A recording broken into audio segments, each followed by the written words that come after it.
Hi, hello. Hi, hello. They can't hear you yet. It's okay. It is episode 5. We're finally gonna do the Grand Prix. I think. We hope. TM. Okay. They can now hear you guys. Would you please roll your destiny points? Let's see whether we're light or dark sided. Let's go.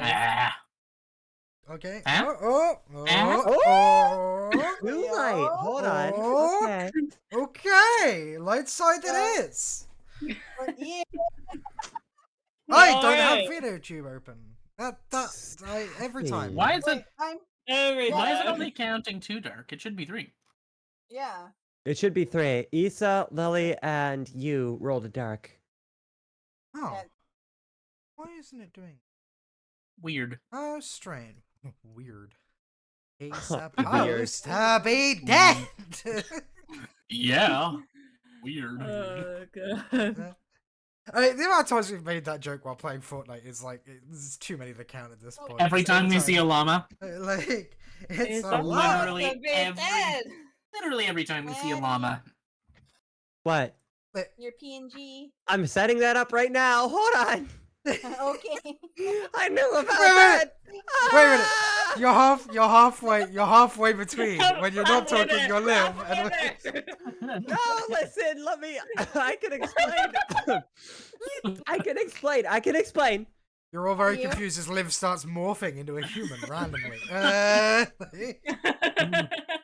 My Liz. explanation. There we go. My You're a real explanation. girl.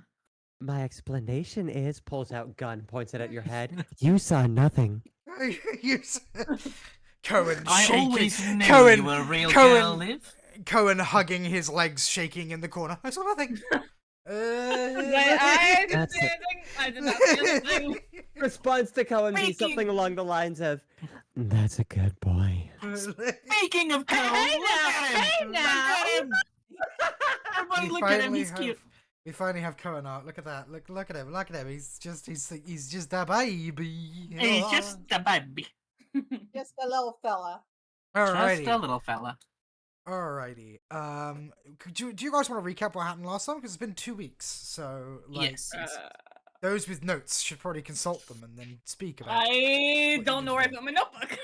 Oh my god. I went to the DMV. It's I went been a to the- fucking week, okay? Hold on. Let's see. Hey, you bet. Liv and I went to the DMV. I applied for a job and then stole government secrets. I used went those real government well. secrets to make a data spike for hacking into the bank. There we go. Okay, got it. I don't recall what Ness and Cone did though. Oh. The hospital, I think is what. Yes, We you went- guys. We went to a. You guys were It was so 4.5. subtle. Yeah. Just You Got guys- drunk. You guys unearthed Pospedura's motivation for bidding, which is that he is a huge simp, and Yeah. like he's just his thinks that- motivation is girls Wasn't it pretty. Also Didn't we moon, but also one of the other racers, the Storm Hawks, Yes, you Yes, guys did sabotage. Yes. sabotaged their and barely got away. Barely and the got last, away. Yeah. and the final thing that you did that is like exceptionally noteworthy is We you brokered a deal guys- with the you hut. you guys went to the hut and offered Brokered a deal for 5% and whatever the bidding comes to. Yeah. Which is ludicrous amounts of money, y'all. I don't think you've processed that properly. Yeah, so that's not only do you get to split the money 4 ways, he's given you an account to put it into as well, Mhm. rather than Aren's. Right. And he was Um, asking the name that we wanted under. Yes, and Right, and we more never importantly, decided a name. he's made it in one of your names, which means you have direct access to it. So there's no like jiggery No, pokery wasn't that it- can go on behind the scenes. Wasn't it? We were going to it was going to be under our official group name. Yeah, we never decided that, though. Yes. Yeah, we never decided did that. The point is though is that the account that the hut has made you, unlike Aren's account, you guys will have direct access to, meaning there can be no jiggery-pokery behind the scenes. I just don't know how we're gonna get out of our first deal. We'll What's he gonna do? Go to the police? Yeah. It's that moment in They the very stole first my episode. stolen money. It's literally like the opening of, if you guys have seen Suits, in the very beginning, the main character basically, his like side gig is taking tests for people, and the dude underpays him and only gives him half. He's like, okay, so go to the police, and then just closes the door in his face. And it's like, oh yeah, you're right, I broke the law. I have no way to make you pay me. So, alrighty. Preparations for the Grand Prix have been made. A deal with the hut has been made. Do you guys want to come up with a group name now, or do you want to just leave it? I'll leave it for now. We can probably figure that out later. Yeah, we'll just say we gave them a name and then retroactively. Yeah, well, we will figure that out at some point. Our group name shall be cuts to scene later. And so not appearing in this film. The only name so not appearing in this film.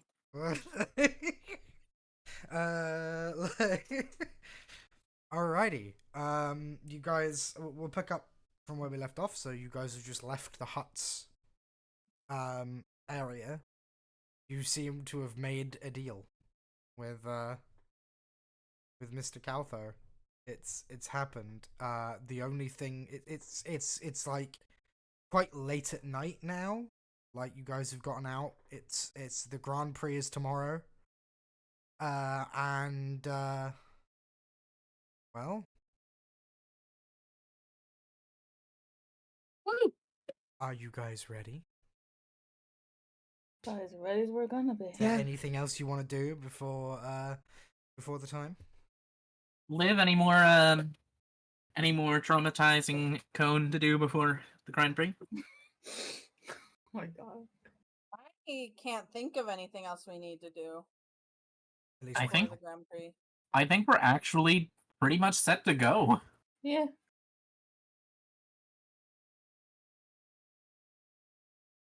Okay. And even after this, we should be having, if we win, we should be getting 10K for ourselves, because the 20K is going to Greg and Yeah. Okay, then I will, first of all, I will give this to you guys.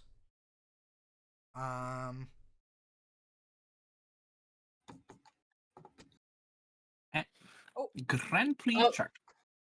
Okay. So, during the Grand Prix, when you get despairs and triumphs and advantages and disadvantages, you will, this is the chart that you can use. It is a unique chart to the Grand Prix. The day winds around as hey Sen, where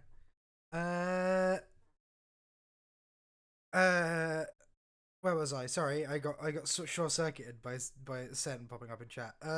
Understandable. Carry on. In fairness, it is the Sen Beats. So you know, but anyway, the day rolls around, and you know, Nez probably nervously gets as much sleep as she physically can because she's got some driving to do. Liv is a droid and therefore doesn't really sleep so much as just stands over Cohen menacingly all night. And No. Remember, I'm standing over Besh while staring in Cohen's direction. Exactly. That is far more menacing, honestly. Oh yeah, no. It's just like you're gonna wake up and look, and I'm just looking, not directly at Cone, but just through the walls at Cone's bedroom door. Just like I last saw you there. I know you're in there. Like I kind of like. Poor Cone's gonna get up in the middle of the night to pee, open the door, and then no longer have to pee. Oh my god. She's gonna be like, "Oh, hi." Never mind. Like, I think I'm good. I think I'll hold it. That's fine. just stares out the door for a minute, slowly walks backwards back into the... Yeah, like, never mind. I can hold it. Okay. Okay, I need to open my books. That's what I need to do. Because we are officially... We are go. Repeat. We are go. Finally time to race, y'all. 5 weeks later. Like, okay. 6 weeks, technically. Well, yeah. Go was technically like 3-4 weeks. Because every time we did it, we'd be like, we'll have the Grand Prix next game.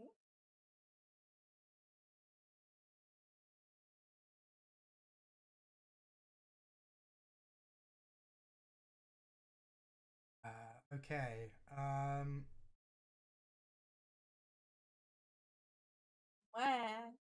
Okay. Right. And here we go. You guys are woken by an exceptionally excited Grek, who is like basically thumping on your door. I don't know whether any of you gave him where you were staying, but he somehow knows regardless. And like you know, should have installed a VPN. Literally. You know what? I'm just gonna say that sounds very honest of him. You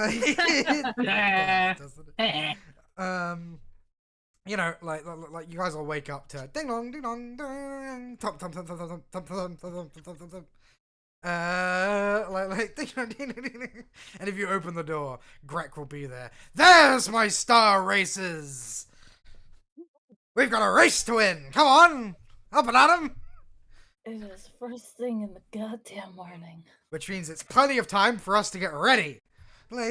He's gonna say, "Come on." I'm not the one fucking racing. Well, you'll be moral support. Mal's waiting in the pits. Perhaps, dear Cone, you and I ought to seek some refreshments for our races. Liv, how do you take your oil? Caffeinated? Decaffeinated? Regular antimatter or decaf antimatter?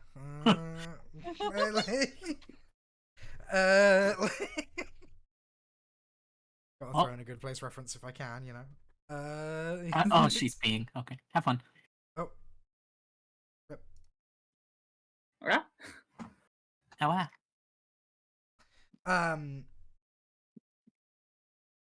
Greg is gonna eye the two not racing and say, if you have any money, I suggest betting. I believe in these guys and the salamander. More importantly, we've given her everything that we can.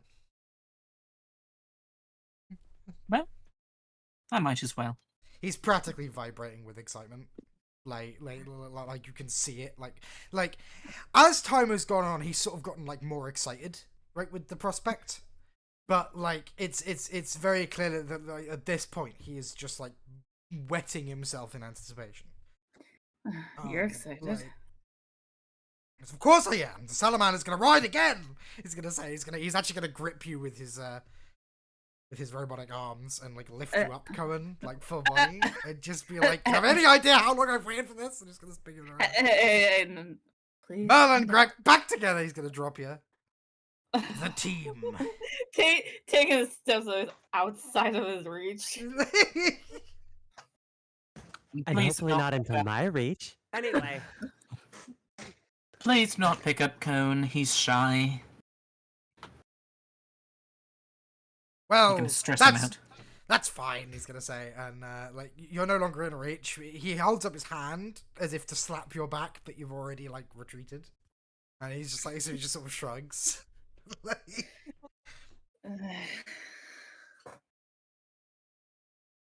Don't worry, sir. You're welcome to sit in my lap.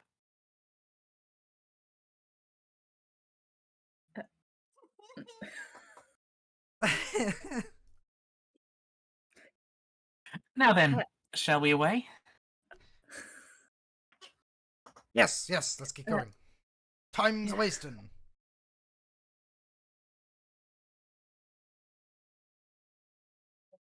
Okay, I need to just quickly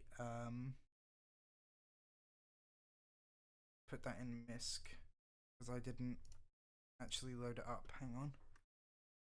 How dare you?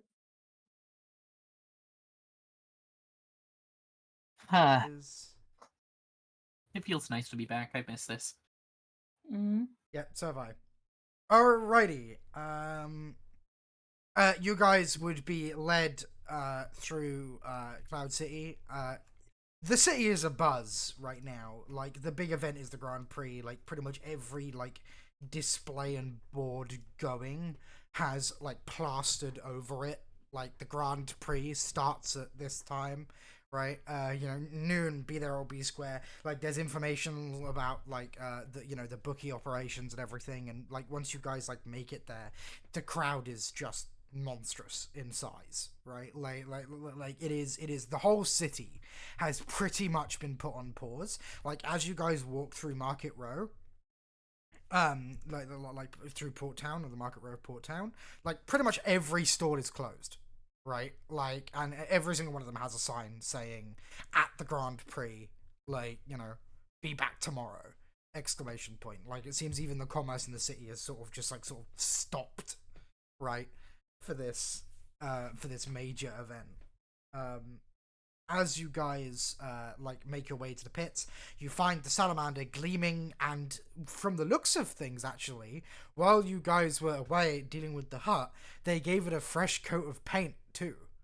It looks brand spanking new, like it's just come off the line. Let's go. There is the salamander, like the faded salamander on the side that was painted, has been like done over again. And like a detail apparently added. They've given the salamander like 2 robotic limbs. Like, one side of it is now droid-esque, as if to represent that one half of the team is now a droid. My, how inclusive. I figured it was time for a touch-up, Greg says. And Merle is, like, tinkering a little bit. And he's, come on, Merle, it's ready. Come on. And he's like, you are beyond excited. He's gonna say, it's like, can you blame me? The old team back together. And he, like, punches Merle on the shoulder. And Merle sort of, like, like, rubs it a little bit. But there's a smile there, almost like this is a return to something he's wanted, like, a long time coming. He's like, now, you two should get to the bookies and bet everything you've got on us. I know I am, Greg's gonna say, with a smile.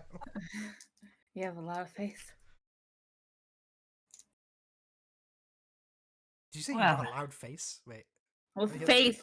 Oh, faith. A lot of faith. Of course I do. It's the salamander. Plus, I'm sure these wonderful people will be able to pilot like no other. I put my faith in Ness and our dear friend Liv. I'm not saying I don't. It's endearing. Can I point out that Liv has silently just kind of walked over and is inspecting the guns? She knows they work. She knows that they're okay. She's just kind of sitting there, staring at them, inspecting them. And I need you to stay by me this whole time. Recording every crevice and curve of them for private viewing later. Hey, who told you that? Oh yes, I'm going to apply lubricant to myself after this. God. I will think about this in the oil bath later. Oh my god! Too bad we can't go to Tashi Station for some power converters. Okay. If you guys, as you guys are like sort of like hurriedly ushered out by Greg and Merle, who are like, "Don't worry, we've got everything covered here." You're sort of like deposited into the throng of and the excitement of the Grand Prix. There's a lot of people like very, very excited.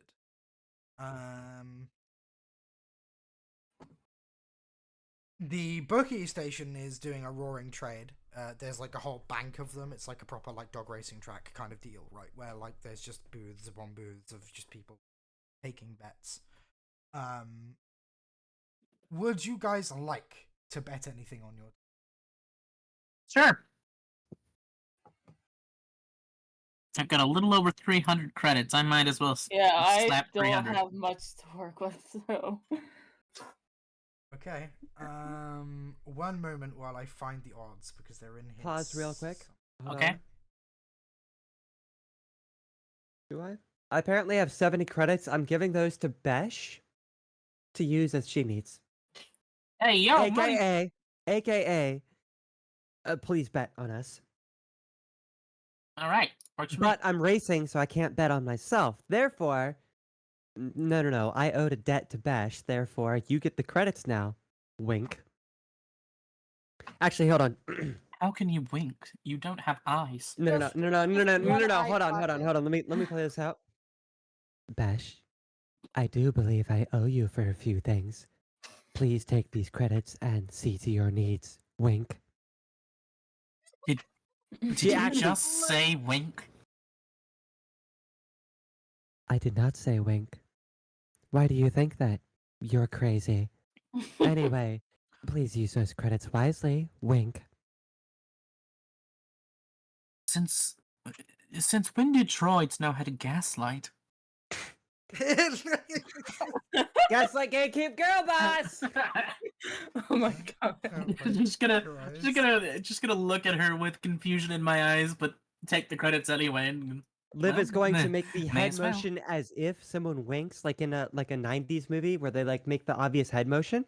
She's going to do that, but obviously her eyes don't move at all. Like they don't close at all. So she's going to make that head movement and then walk back to the salamander. I must admit, deeply disturbed by this. Yeah, not just you. Very well. How much are you? You approach the bookie, like you get in line, and you eventually go, "Yep, okay." How much and who for? Ah, good sir. I'm gonna put 400 credits on the salamander. The salamander. I say, like he's gonna frown. Are you sure about that? That's an awful lot of cheddar for. Well, he's gonna point to the odds board. It seems the Stormhawks are like, it's like it's a pitiful amount, but your is hang on 1 second. I need to make sure I get this right. I'm scared. We did sabotage them, so Don't worry about it. It's gonna work out fine. we got this. Also, no, we didn't sabotage the Stormhawks. I'm saying that as a character. But... I know.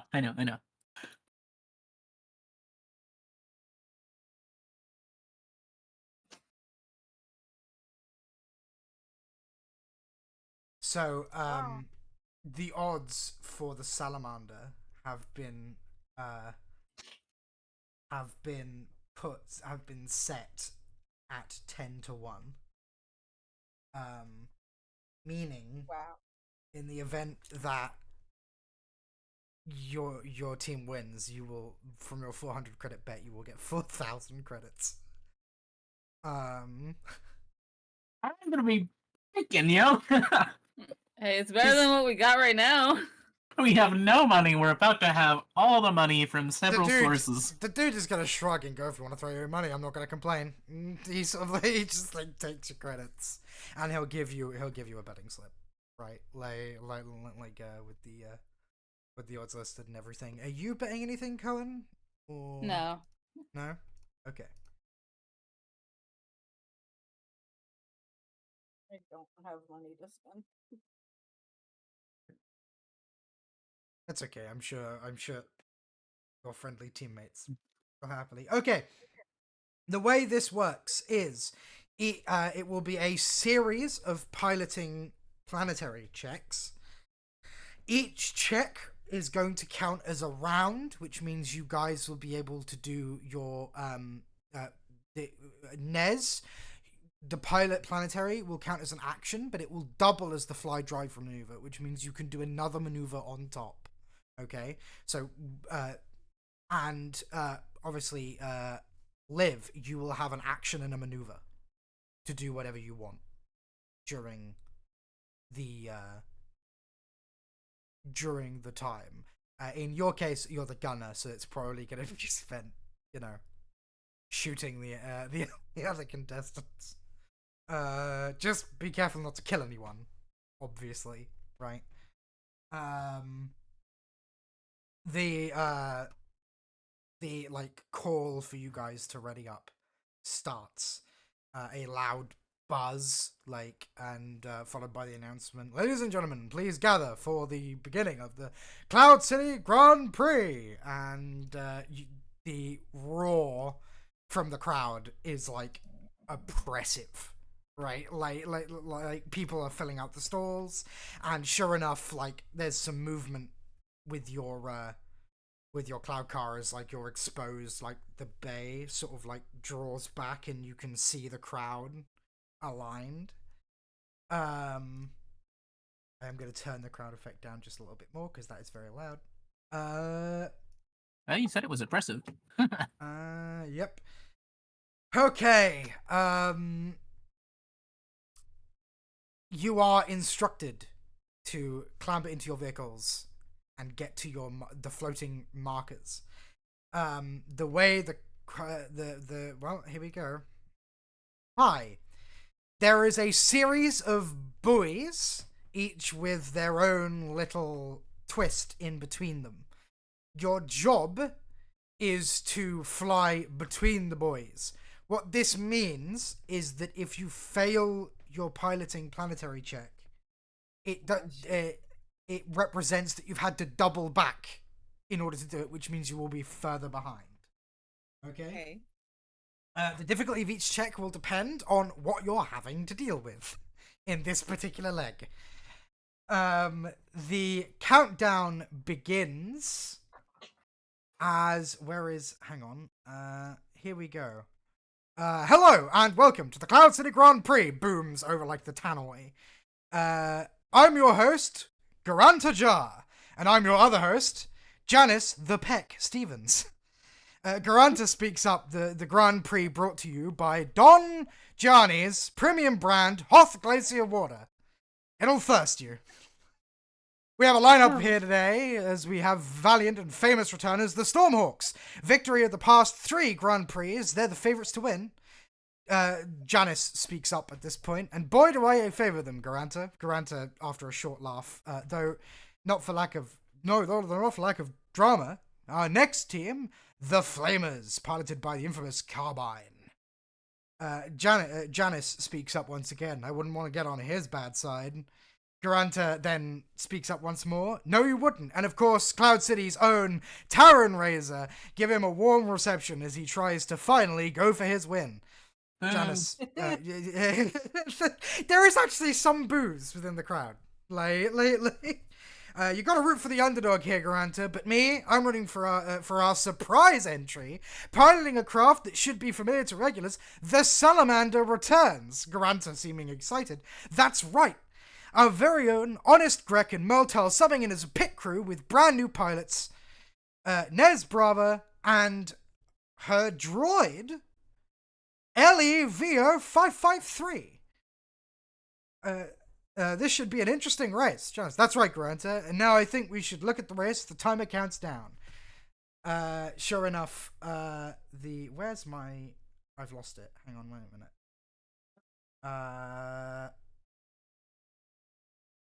Where's it go? No. Hang on. Here we go. The timer starts, and sure enough. Oh my god. Oh my god. It's Rainbow Road, y'all.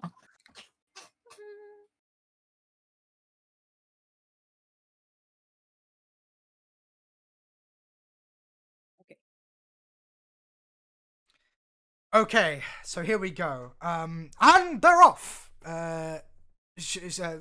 Pretty much, everyone just speeds off. You guys too. And they're off. Now, boys 1 through 3 is known as the open stretch. This is the time for early leads and even earlier dropouts. Okay. welcome, as you rocket out of the berth of Cloud City, Bespin's endless skies loom ahead.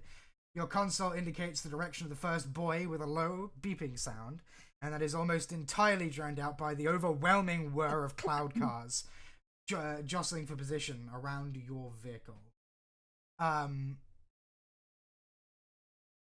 So this one,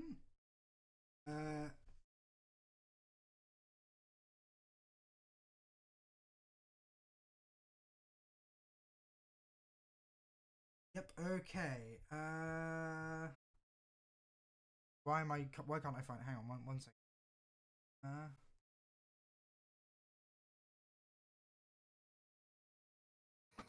Okay, yeah. Well, that means that this one is going to be. Where is Edge of the Empire? I've lost my books.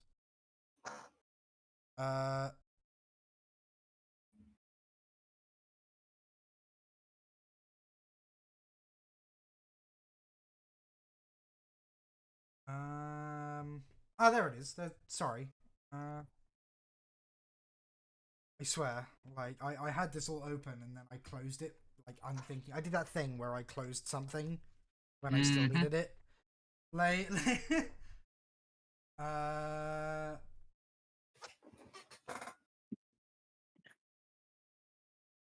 okay. So this one will be an easy piloting check. Piloting planetary. From each of the races, not just you, I will be rolling for everyone else as well. You guys have to win in order to... So easy, 1 difficulty, correct? Yes, just one purple.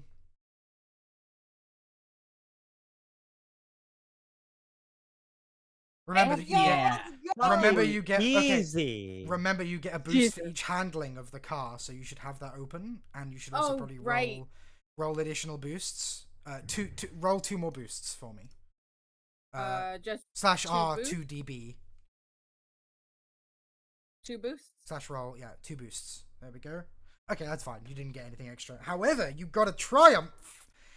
I encourage you to look at the Grand Prix chart. Right. What would you like to do with your advantages and boosts? So trying to remember what is what. So I got 1 advantage, 1 triumph. This is correct.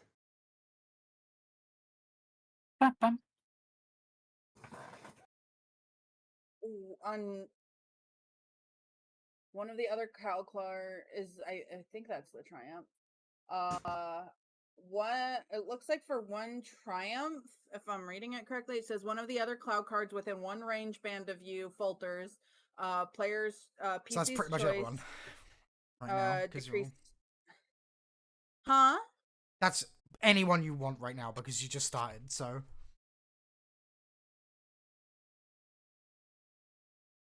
Is it bad to say the Stormhawks? No, it's not. Go for it. Yeah, I'll say the Stormhawks. Okay. So that means that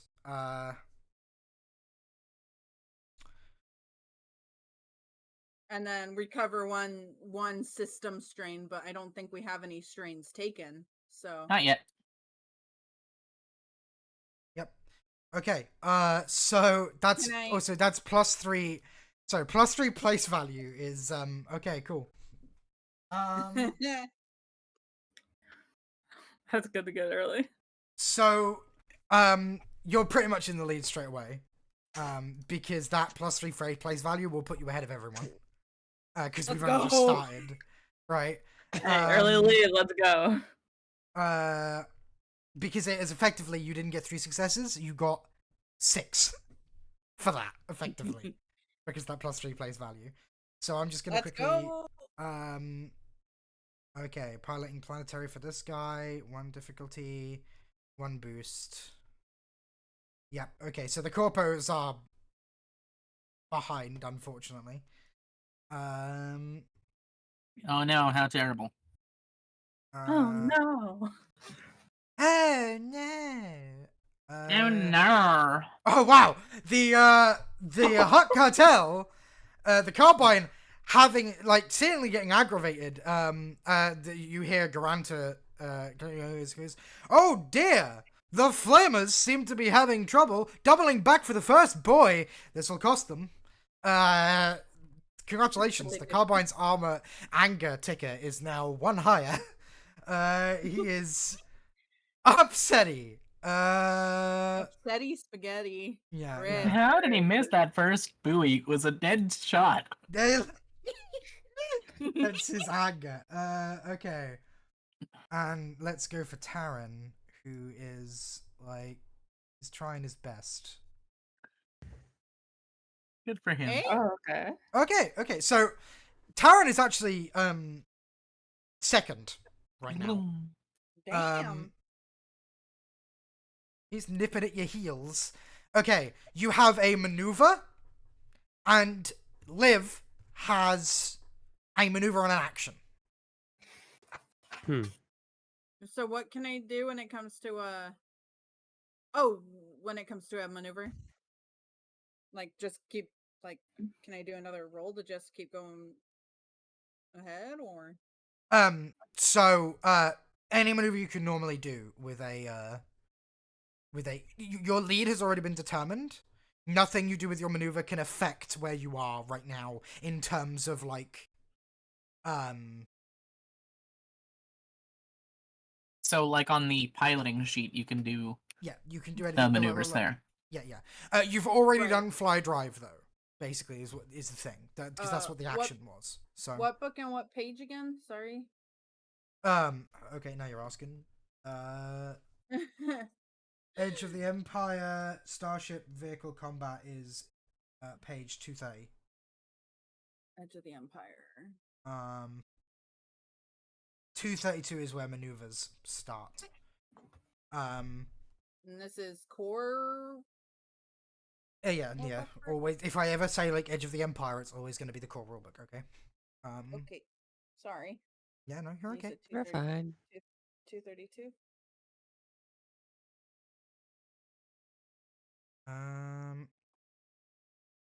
I will tell you right now what Taran's crew's gonna do.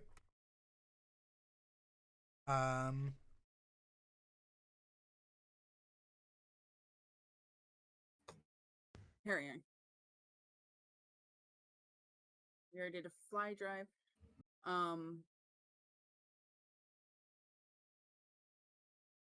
I guess. So I'm just gonna K4A is gonna aim, and he's gonna fire at you guys.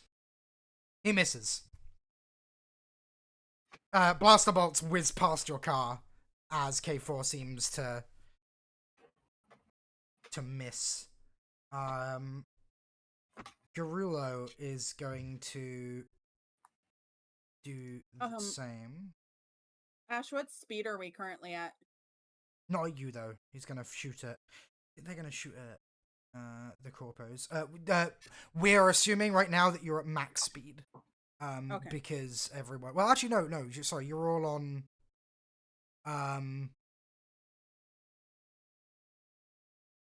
You're all on... Fly drive increases speed by 1, I think, right? I believe that sounds correct.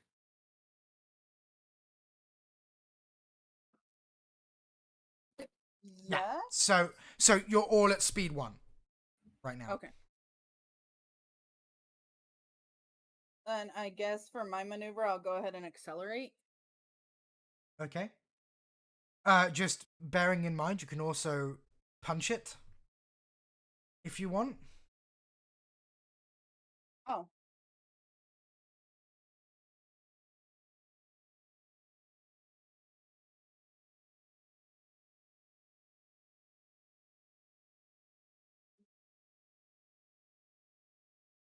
So if you wanted to, you could punch it, but it will give you strain. I'll keep it at accelerate for now. I'll use punch it as a last resort. Okay.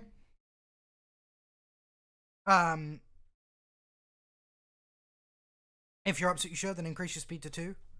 Yep. And these guys are firing at. Okay. It seems that the hut the Hut cartel group fires and hits the corpos. Taran raises ship. So I need to adjust hull trauma by That's a huge hit. Yes it is. He's unfortunately his car sputters. It's not down, but like, they took a big hit. They took a really nasty hit, and you hear the crowd go, "Ooh!" like from around you as Janice pipes up. That was a nasty hit, Garanta. Like, yes, it was. I will say right now, I know what the rest of the pilots are gonna do because they have predefined things. So the Corpo pilot. Mr. Geralt Hun punches it and goes to speed 4. The Hut also does the same. As does Taran. They all take 3 system strain as a result. Okay. That is the first round. Liz, As you guys are you gonna do anything? pass the boys. Liv? You plan to do anything? Yeah, I want to shoot the people who are passing us. Fuck that. You guys don't get to. I mean, race. no one's. Right, okay, so right now you are in the lead, but you are going you're going slower than everyone else, right? So, which means like the next phase, they're probably gonna overtake you. All right. Well, I'm shooting the Um, person who's gonna overtake us, the closest person. That would be Taran, actually. Okay, bet. Okay. So it'll be Liv. difficulty 2. Are you aiming first with your maneuver, or? Yes. Okay. Gonna aim and do that. So that is gonna be under.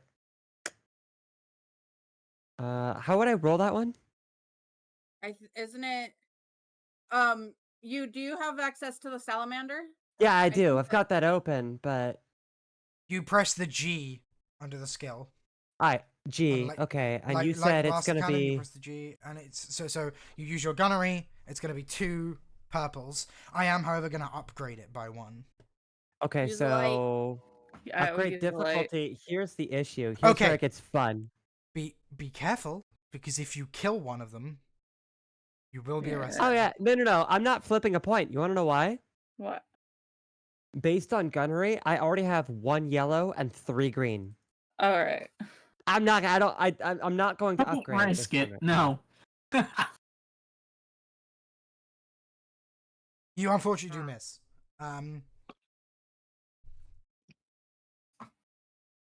I only missed because I wasn't actually trying to kill him. Who are you talking to? It's like any of those like turn-based RPGs where they always say a line to no one at the By very the end of their way- turn. By the way, babe, Mm. don't forget to have your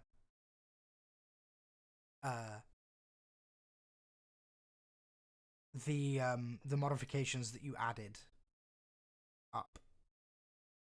What do you mean? Well, remember you modified the salamander, so Yeah, they're all on there, aren't they?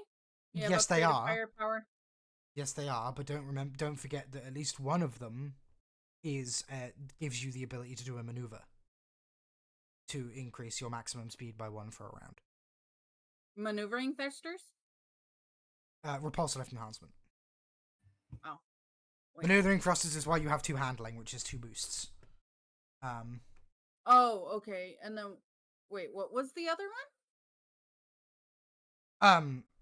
Your repulsor lift enhancement allows you to increase your max speed by 1 for a turn for suffering a system strain. Don't forget that, because you might need it. That's weird. It's not on the list. So. Yeah, it is. Enhanced repulsor lift right there at the top. Oh, that one. Okay, got it. Okay.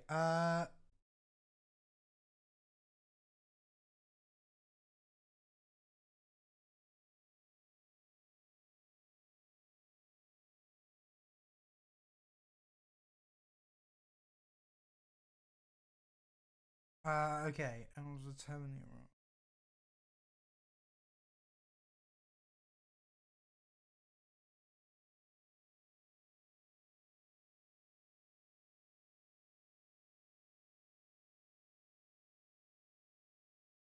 Okay. I'm actually gonna give you the opportunity to change what you did. My love. And the reason why is because I'm actually gonna front load some information that I didn't last time around this that I feel like I actually probably should. Whether or not you win depends on your place value, right? Your place value is determined by adding your speed to your place value each round, and you know your various pluses and minuses that you get from advantages and triumphs.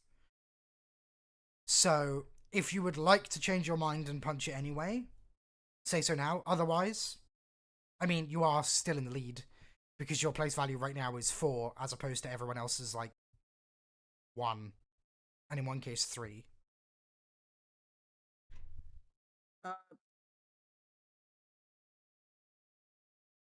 Sure. If you don't wish to change it, that's fine. Like, bearing in mind, system strain, like, having no system strain is probably a good thing, all things considered. But, I'll leave it up to you. Sure, I'll go ahead and punch it. Okay. So that means take 3 system strain. But put yourself to speed 4. Okay, 3. I didn't know it was that high. Alrighty. Okay. That's why I asked if you wanted to change it, you could, but you don't have to, because it is going to be 3 system strain. But everyone else just took 3 system strain as well, so, you know, swings and roundabouts.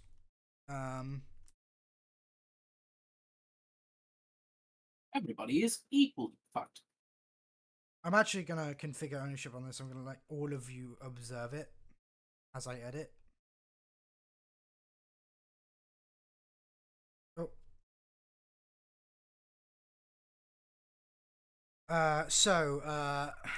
PCs are at 4. Taran 3. Carbine 1. And actually, did the Carbine get minus? No, he didn't. And yeah, it was the Stormhawks who did. Yeah, they didn't get a minus to their placement, but there you go. Right, okay, so I'll be updating this actively, like, as we go, and you guys can see where you are based on that. Okay, we're on for the next round of piloting. You won the last one, which means you get an extra boost. You're on 3 boosts. Okay. Are you ready? Hang on.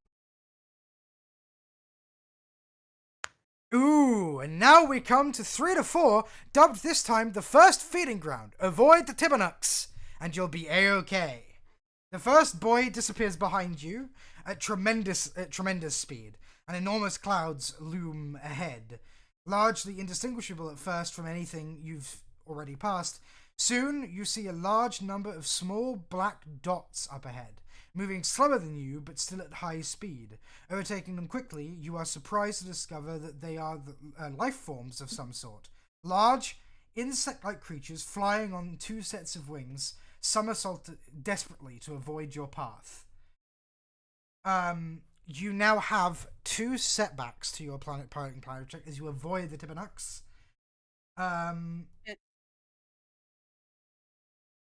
This one is going to be an average check, so 2 purples. And then with those setbacks, I only get 1, right? Because I have skilled jockey? Yes, correct. You remove a setback, right? So, you remove a setback like that. So, yeah, you only get 1 setback. So, you've got 3 boosts and 1 setback. Okay. And it's an average test.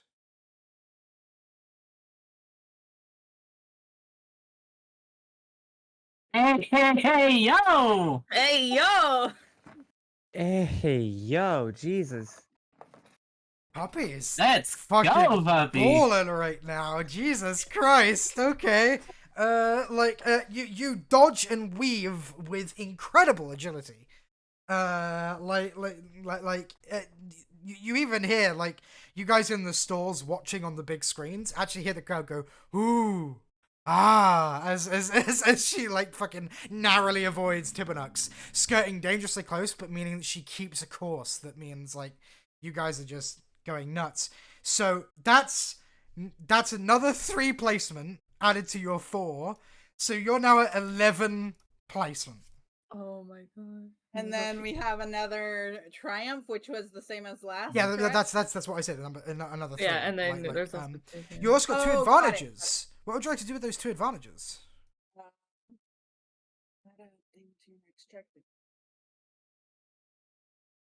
I'd We say don't you have should. any cloud.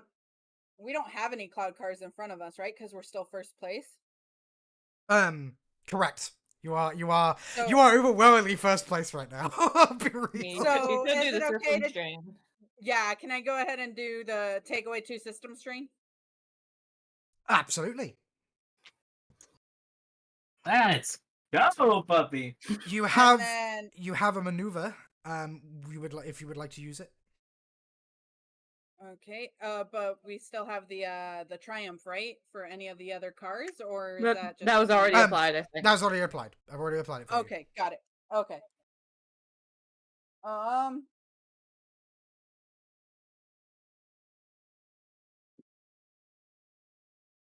I'm looking. I'm trying to see what else we have because we've already. I'm just gonna done roll for the other punishment. pilots. Okay, he succeeds with an advantage. He's gonna take a strain off of his car.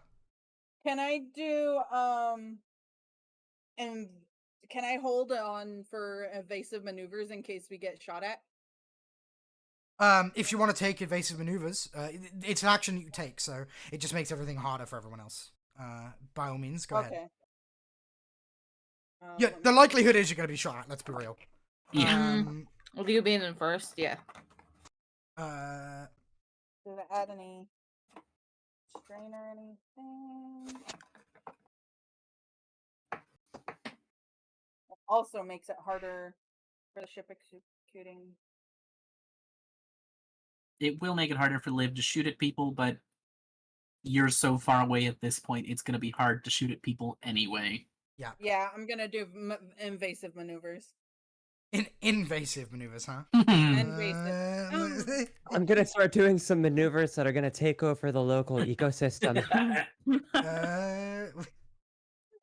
alone. I wasn't Oh, making fun of you, Frank. my love. I You're wasn't okay, making baby. fun of you. I was Making a joking. joke, darling. It's fine. I promise. You're fine. Okay, dude, these guys. Fucking Jesus Christ. Okay. Okay. Uh, Unfortunate. so he overshot the boy on his first run and has to double back. Which means he gets another setback on top of. Oh my. Oh my god. Poor Taran, I like Garanta. You hear like over the comms. I can't believe my eyes. The salamander, so lithe, so fast, way ahead of the pack. Taran chomping at the heels, but barely any. My God, the Stormhawks missed the boy. The poor Stormhawks are getting just wrecked right now. Oh god. Right. Let's see. I can't. What was it? We added a setback dice to the Stormhawks. What? Right? When we. Mhm. Okay, did. that's what it was. Yeah. Okay, the carbine succeeds and gets a system strain off of his system. At the very least. Okay, and so the carbine's at 5 as well. The corpos and the carbine are neck and neck, but like this is unheard of. Like the commentators are kind of freaking out. Like Janice is going, looks like my room for the underdog is working. The salamander may be in it to win this, but it's not over yet. Right, okay. You have a maneuver, my love, and Liv. You guys are so far ahead that shooting anyone of your people is going to be difficult. You can always So wait, hold on. Question. Yeah. Can can Nez hear me at all? Yeah, you've got comms. Okay, good.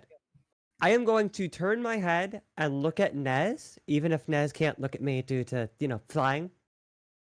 And just say, pew, pew, pew, pew, pew, pew, pew, pew, pew, pew. And that's it. That's my turn. That's all I'm gonna do. Remember, okay, it's at this point that I will give a tiny bit of advice. Remember that you can do other things with your guns, like shoot the Tibbanax or like aid her in her flying. When I give you the next like leg and what the challenge is, if you can think of a way to use your gun to aid her check, you are allowed to do it then and there. Okay, but it will count as your action, basically, right? So like do try and think of other ways to use the gun, because you might be able to actually help her get an even larger lead, because Jesus Christ, you guys are just running away right now. Like, it's just... Okay. I can only imagine how Greg is reacting. Ash could probably Greg has a vacuum tube ready to go, because he's probably pissed himself 2 or 3 times at this point. Garanta pipes in as you guys pass the boy. Boys, 4 to 5. Watch out for the Beldons. Our giant gassy friends are rather volatile. The ranks of strange winged creatures thin and disappear shortly before you pass the 4th buoy, but you have little time to breathe easy. Massive blots begin to appear on your sensor array, and your speed soon hurtles you into a horde of massive, jellyfish-like creatures drifting slowly through the clouds. You're not sure what will happen if you hit one of them, but it's probably best not to find out. I imagine they're probably explosive. So you guys just you're now on buoy 4. You're going towards 5. Yeah. These giant gassy things are what you're halfway there, basically. Is there more than one lap, Ash, or is it just one? It's a single lap. Whoever makes it to the end first wins. Okay. Alrighty. I will say, be careful of generating threats or despairs on this particular journey. Good to know. I'm gonna suggest you use a light side point this time. Yeah, probably. Yeah. I'm really gonna suggest you use a light side point this time. I also want to roll to see if. Okay. You said these red things are in our way, right? No, we're going through them. Okay. Yeah, you're going through them, and the commentators said, "Watch out for them; they're volatile." Oh, so don't. Okay. My suggestion is once you get through, then shoot at them. I mean, that was gonna be the idea. Oh, I know. I knew exactly what you were thinking. Yeah. So, it's a is it still 3 boosts, Ash, or 2? So right now you have 4, because 4? you got a boost from last time. You're in first, and you have a handling of 2, so you're at 4 boosts right now. And then any setbacks? Yes, 2 setbacks again. So that's still at 1, and then I have to upgrade difficulty, upgrade ability? Yes, correct. Okay, then. Let's go.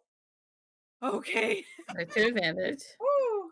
2 advantages. Would you like, are you going to use that on the chart and, increase place value by 1, I take it? Yes. Okay. One take away 1. Fucking A, you're at 16 place points. Let me just. This is gonna be like when I played through Cyberpunk and ended up over leveling, so my fight at the very end lasted like 4 minutes and I didn't take any damage. Yeah. Fighting Adam Smasher, but he gets smashed. POV. Yeah, it's in. Liv, do you have any dastardly things that you would like to do before I take the other part? Oh, once we're through the thing, I'm shooting like one of them. Okay. Right. So there's actually special rules for that. Okay. So I need to just do something quickly. Hang on. Okay. Taran is going to fail. He has to actually he misses the boy. But here's the thing, right? You've shot them, so I need to do this 1df. Oh no. Okay. Behind you, you're in safety because she waited. Go ahead and give me a gunnery check. I want to see how well you hit them. But I now know what happens if you do. So it's gonna be actually it's gonna be an easy check. So 1 purple. Okay, so I am shooting the gunnery thing. So let me go ahead and pull up the salamander. And let me hit that G, and you said just 1 purple. Yep. And then my regular gunnery things, hold on. You got I think I said was 1 yellow and 3 green. You got it, Liv. Yep. Yeah, we got it. Let's go! Along with 3 advantages. Yeah, we got it. Up ahead, the clouds part. Increasing visibility and downgrading +2 place value. Jesus Christ. You guys are at 18 place value. Have you ever... This is a slam. You're gonna hear. This is a slam dunk. The salamander shooting the Belmont. One of them explodes. Every racer that is the person who's second, which is Taran. Poor little Taran. He's gained some places because of what he got, which means he's at 9 and not 7. But well, I mean, okay. Here's a hard piloting. So bad check. for him. Was he the one that's just like? Was he the one that's been trying to win? Yeah. All I need to say. I don't feel bad for him at all. That's because you don't feel you're man in the metal. Okay. My only regret is that I cannot kill. That was not said in canon. He manages to ride out the turbulence. However, you note that in order to do so, he has to slow down. His speed is reduced by 1 for this leg. Let's go. Which actually means that next leg, he's only going to gain 3 placement. Aw, poor guy. You have effectively... I want you guys to know, right? You've basically put...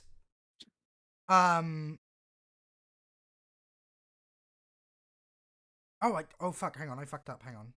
Second, he's on 13, not 9. That's my bad. I didn't upgrade it last time. Oh, damn. You've effectively... Okay. He is like... Yeah, no, he's at speed 3 now, which is he's gonna have to use his maneuver to speed up. But that means that he's at 12 and not 13 because it reduces the thing, so okay.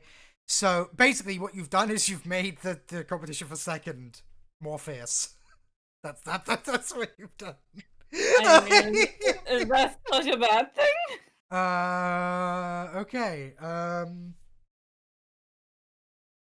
Yep, right, let's see how Have any of your other Grand Prix games gone like this, Ash? Nope. This is the most slam dunk I've ever seen. Well, so not only is the carbine dropping behind, he's getting aggravated. He actually orders Garulo to just blow Taran out of the sky. So he's angry. He misses the boy, and in his missing of the boy, he's going to fire at Taran. Oh no! Missing. However, both a threat and a trial. All right. Okay. Well, I can't use that for the piloting check because of the thing. So let me just look at the cheat sheet for dice. Ship stuff. Here we go. So he's gonna upgrade his next piloting check. He's gonna have a bit more of a chance. There we go. I can't wait to see the memes Issa comes with for this one. Yeah, this is gonna be interesting. Time for the corpos who are desperately trying to get their lead back. He's actually gonna use the thing. He's gonna go at speed 5 for this. So he's at 10. Yeah, he's going speed 5 right now. 2 setbacks, a boot, another setback because of that. Another setback because of that thing. Yeah, okay. He's gonna recover a system strain, but like he has to also double back. You've just caused chaos, basically. You hear Garanta over the comm go, I can't believe it! The salamander just causing utter chaos. All of our favorite 3 missing the boy apart from Taran, who's hot on her heels. Can Taran maybe get his win? Can he best the salamander? No. Nah. No. The 5th boy disappears behind you, and the sensor array is already pinging the distant 6th. Finally, clear, almost tranquil, until a well-armed blaster shot streaks bright and hot across your starboard bow. Oh, it's time for 5 to 6. Can they avoid the drones? Turns out there are gun turret drones all the way through this one. You guys are going to be fired at while doing this. Congratulations. Am I still on invasive maneuvers, or is it last only 1 round?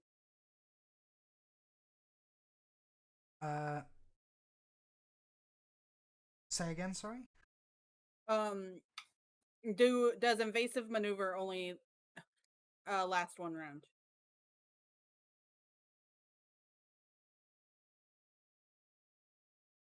Well, I have to do the maneuver again. Oh no, sorry, wait a minute. I apologize. I got mixed up. There aren't gun turrets on this one. The firing is coming from behind you. Like basically people are firing at you because, you know, you're currently winning the Grand Prix. Yeah. Okay. So, there will be another pilot check, but this one's going to be another easy one, and there's going to be no setbacks involved. Let's go. Okay, so another easy and 4 boosts. Did you give yourself a boost after the last one? I don't think so.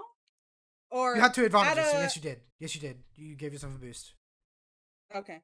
So 3 boosts. Go, puppy, go. You got this. 3 boosts, easy. You guys think I'm good not to use a light side? That's up to you. Not, yeah. You're in a home stretch right now. Don't forget that you have enhanced repulsor lift. If you wanted to, you could give yourself an extra placement without rolling. If you want to, you know, solidify your lead. Sure, I'll do it. And that takes 1 strain, right? Yeah. So you take a system strain to the so I'm at salamander. 2, correct? Yeah. So you're at 2 now. Yeah. Okay, and then what does that give? So your speed is now, your top speed is now 5 as opposed to 4. So this piloting check will put you to 5. Oh, okay. If I pass it, I'll go up to 5. Okay. Yeah. Alrighty then. Let's go, puppy. Show him what's up. Hey, let's go. There we go. That's the ticket. Okay. That's another boost for next time. So that's +5, so you're at 23 placement points. Okay, Taran needs this lead real bad, so he's going to... he's gonna boost, he gave himself a boost last time, so he's gonna do that.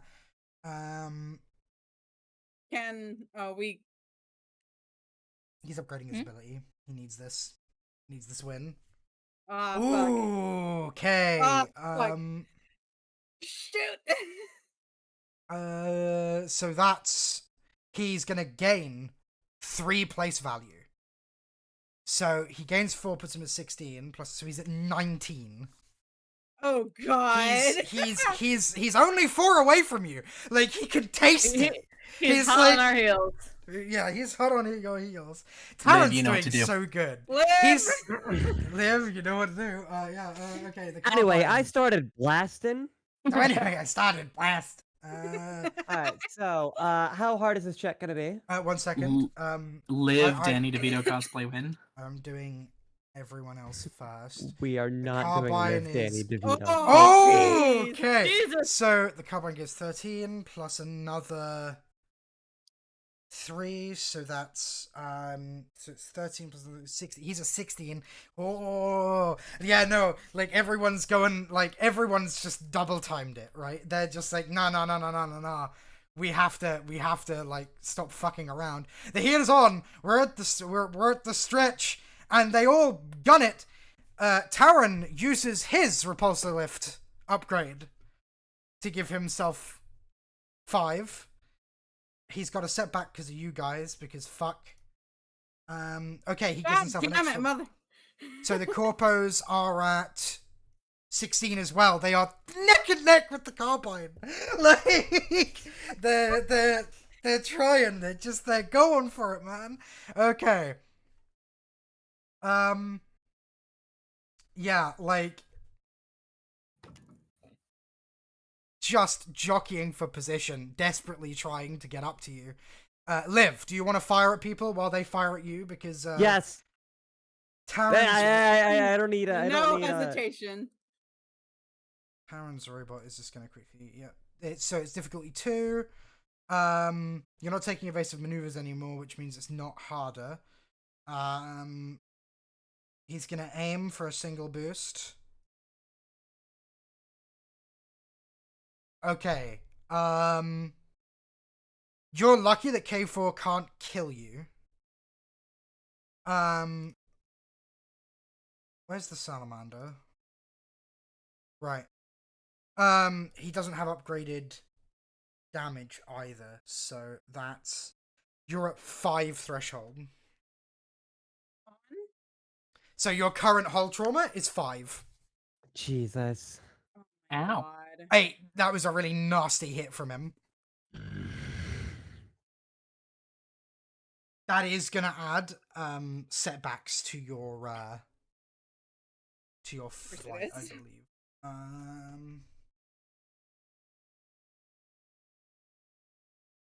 Where is it? Should we go?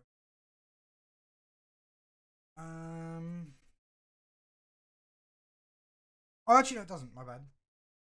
You're okay. You're okay right now. But like, yeah, no, you're not looking so hot. Are we still at 5 hull trauma, or? Yeah, still at 5 hull trauma. Yeah. You're basically gonna have to, like, one of you is gonna have to, like, if you guys don't want to possibly die the next time that happens, you're going to have to probably try and do some repairs. You hear the crowd go, ooh, as like a nasty hit to the salamander there. They still seem to be going, but Taran isn't taking prisoners right now, it seems. Oh, the pup is mad. Yeah. Can I start blasting again? Yep, you can start blasting. Go ahead and blast. I'm starting blasting. All right, how hard is it though? It's 2, average. 2 purple? Yep. No, the fuck is that? Well, it is, but... Alright. Let's go! Alright. Hey, Okay. yeah! Triumph. Okay. So I'm gonna be really kind there. I'm gonna eat your triumph. And the reason I'm gonna eat your triumph is because you should have just exploded them. I'm gonna say you didn't. You disabled Taran's car. We didn't kill them. You didn't kill them. You didn't kill them, but they are out of the race. There is a gigantic explosion, and immediately you see like you see worker cars like sort of like as he's like falling towards Bespin. You see worker cars like sort of grapple on and pull him, and you hear over the comm, "Oh, a gigantic shot to the motivator, and Taran is out of the race. His car is disabled." I am going to delete Taran from the placements. Let's go! Let's go! You have removed Taran, which means now second place is a heated battle between the Carbine and the Corpos for second place, as they are 7 points behind you. They would literally, like, you would need to literally, like, do a rabbit and a hare move and go to sleep for them to like beat you at this point. And then we okay. have the 2 advantages, right, Ash? Uh-huh. Already added those. You're okay. Okay. Okay. On we go. Boy 5 to 6. The fifth boy. Wait a minute, no, that's the one we're on. Never mind. No, isn't this 6 to 7? Yeah. Boy 6 to 7. Oh boy, it seems that there's a gas field on the. And sure enough, like there's like a huge gas field in front of you that you have to go through in order to get. I need a force die from you, please. From... Well, I don't breathe, so it would just be you, essentially. Oh wait, no, ignore the third one. Okay, ignore the third one.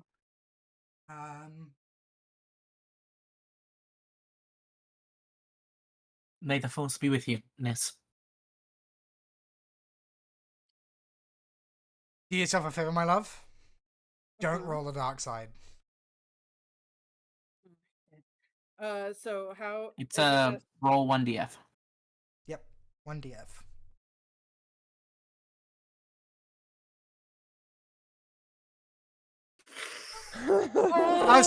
As you fly through the gas pockets, one of them explodes as you fly through it. Okay. I need a piloting check for you to... An average piloting check right now. You're not even in the same battle as any other races, so heresy only hinders you. Oh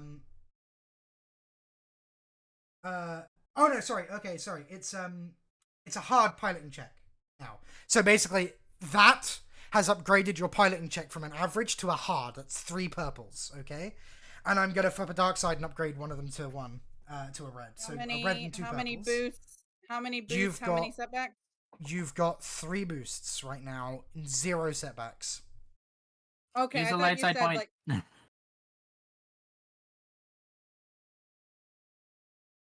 You got this. Oh, okay, yeah, I did. So that'll be 1 red, 2 purple. Yeah. Oh, What? Hey, let's go! Woman, can you chill? Fucking... Happy with all the triumphs tonight. So that's... Okay, hang on. That's 26. That's 6 advantages. Which means it's another 3 places. So you're at 9, and then plus the... Are you maneuvering to take a strain to keep you at 5 speed, or are you going back down to 4? Let's do another strain. We have plenty of strains, so, and we could use some of these advantages towards bringing the strain down if we need to. Okay. Well, you have you have 3 advantages to take strain off, so your placement is currently 34. I want you to know that. Oh jeez. Let's go. My God, Duranta, did I see that right? I think you did, Janice. Unfortunately, the salamander ran into one of the pockets of gas, exploding it immediately. But in a twist of brilliance, Nez Brava using the shockwave to speed up. They've got even more of a lead.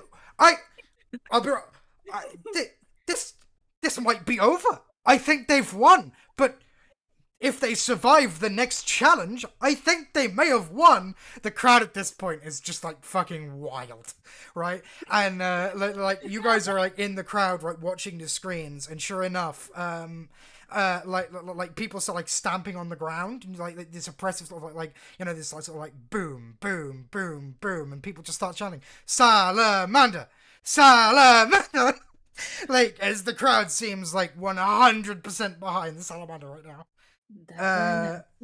I need to run. That's our pilot. So, do we want to use 3 of the advantages just to remove the full system strain, or do we want to even bother? Because we're only out of 3. It's 3 out of 9 right now.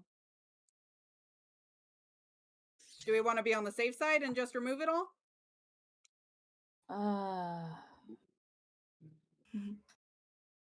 Sure, why not? Yeah, why not? And then, okay, we're And then at use 0 out the of other 9. 3 for...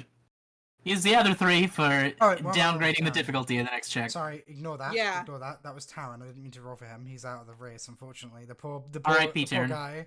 Rip Taran. I kind of feel sorry for him. He was doing, so well. Carbine once again. Once again. Oh my god, another set. He just keeps getting setbacks. Okay, so he goes up to 20. He does gain 1 placement though, so there's that. Right? There's Look at him go. There's that. He's still technically in the race. So he's at 21. He's at 21. The Corpos are gonna have another system strain as Geralt Hun once again. They seem to be busy and so shooting each other now. Like the Carbine and the Corpos have basically given up chasing you almost. I mean, I'd rather than give up on those. Well, the Carbine has. The Corpos haven't. They're still trying, but like, well, they're not doing so hot. I'm gonna upgrade their ability by 1. Oh okay. My! So he gets a setback next time. However, so the Corpos gain. So they go up to 21, then +3, which is. Then 24. +2. So that's +5. So they're at 26. They're not completely out of the race, but they have taken a clear second lead. Right? The Corpo's not out of it yet. They seem to be speeding up. Catching up, even a little, but the gulf is still vast. And for the record, in Grand Prix terms, anyone who knows, like, your lead right now is like nearly a full second. Which is, like, if you don't know anything about Grand Prix, 1 second is a lead that pretty much, like that's like the difference between first and last. Right?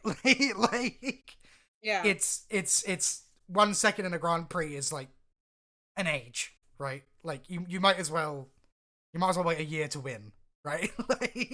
like it's yeah, no. Okay. Liv, what would you like to do? Is there anything to do? I mean, like the Corpos are within range. Or the Corpos are in range? I'm shooting them. Okay. How hard is the check? It's average once again, though I am going to give you 2 setbacks for their distances, and I'm also going to flip a dark side. Okay. So we're going to upgrade difficulty, and I am flipping a light side to upgrade ability. You sure you on top of the... You're on the risk of... Don't kill them. Please. You're right, I don't want to kill him. So we'll keep it like that. There's no guarantee you'll get another triumph. Yeah. And risk not blowing them up. Fair enough, but I miss. But that's fine. 2 advantages. 2 advantages, however.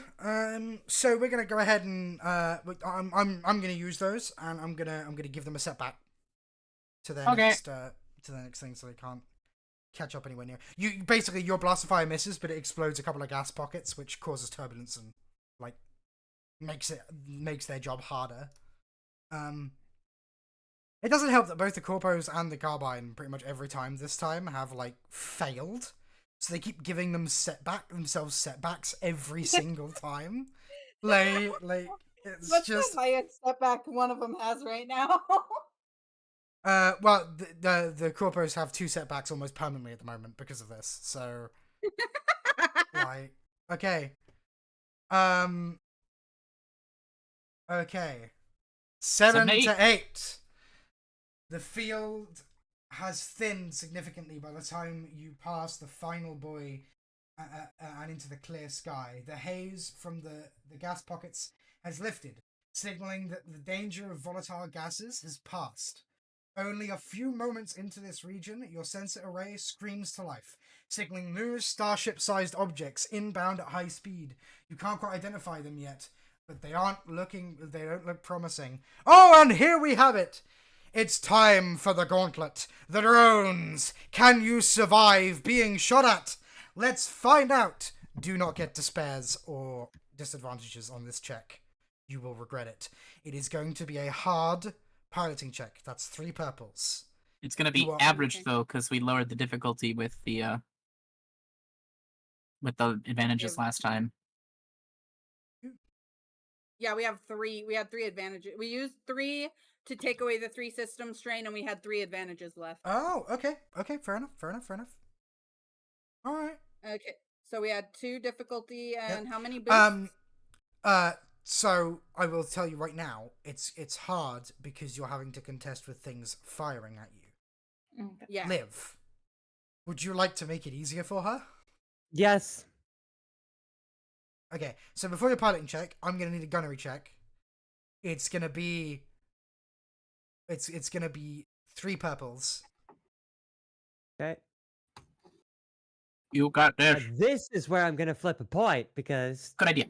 these creatures are. In the Like, words of Liv, being these real. are creatures. These are not racers. It's fine if they die. Nez is Hey! Nez is doing just honestly fantastic, but like the MV like Liv is legitimately just like every time she fires, she either takes someone out of the race or makes it easier or harder for the other people. Like, so I cannot understand this enough, Liv. You are doing fantastic, especially considering. Yeah, no, okay. As you go in, like cheers erupt as Liv starts firing. The wonderful sound of the laser cannon ringing in your ears as you hit 1, 2, 3, 4. You just like as you guys are flying around and dodging these shots, every single like fire that you guys, it's like bang bang and then one explodes, bang bang, one explodes. You're just like mowing these things down to build yourself a path. That means that it's an easy piloting check. Let's go. Wait, so is that easy with the difficulty we removed? Yes. Yeah. With the difficulty you remove, it's easy. It would be normal otherwise. It's And hard then because of the drones, but Liv just removed those as a factor. So. Okay. And then how many boosts? 3 or 2? You have 3 because you gave yourself. Might as well use a light side point too. Really just rub it in their faces. You really want to just make sure that they all understand that you're the victors. Like... There we go. Let's go. Okay, so are you increasing your placements with that, I take it? Yeah. Yep. Yes. Okay, cool. Right, so you get... Okay, so... are you keeping your speed up, or are you leaving it to go back to 4? I'm keeping it up, so that's a system strain? It's another system strain, Jesus. Fucking wept. Or 41. I This is not even the same race. There is you leisurely winning, different fucking category, and then there's a race per second. Like literally,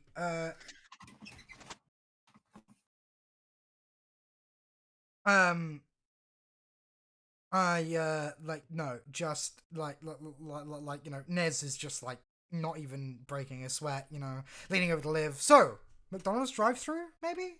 Like we got time. Right. It's literally just Mr. Incredible. I got time.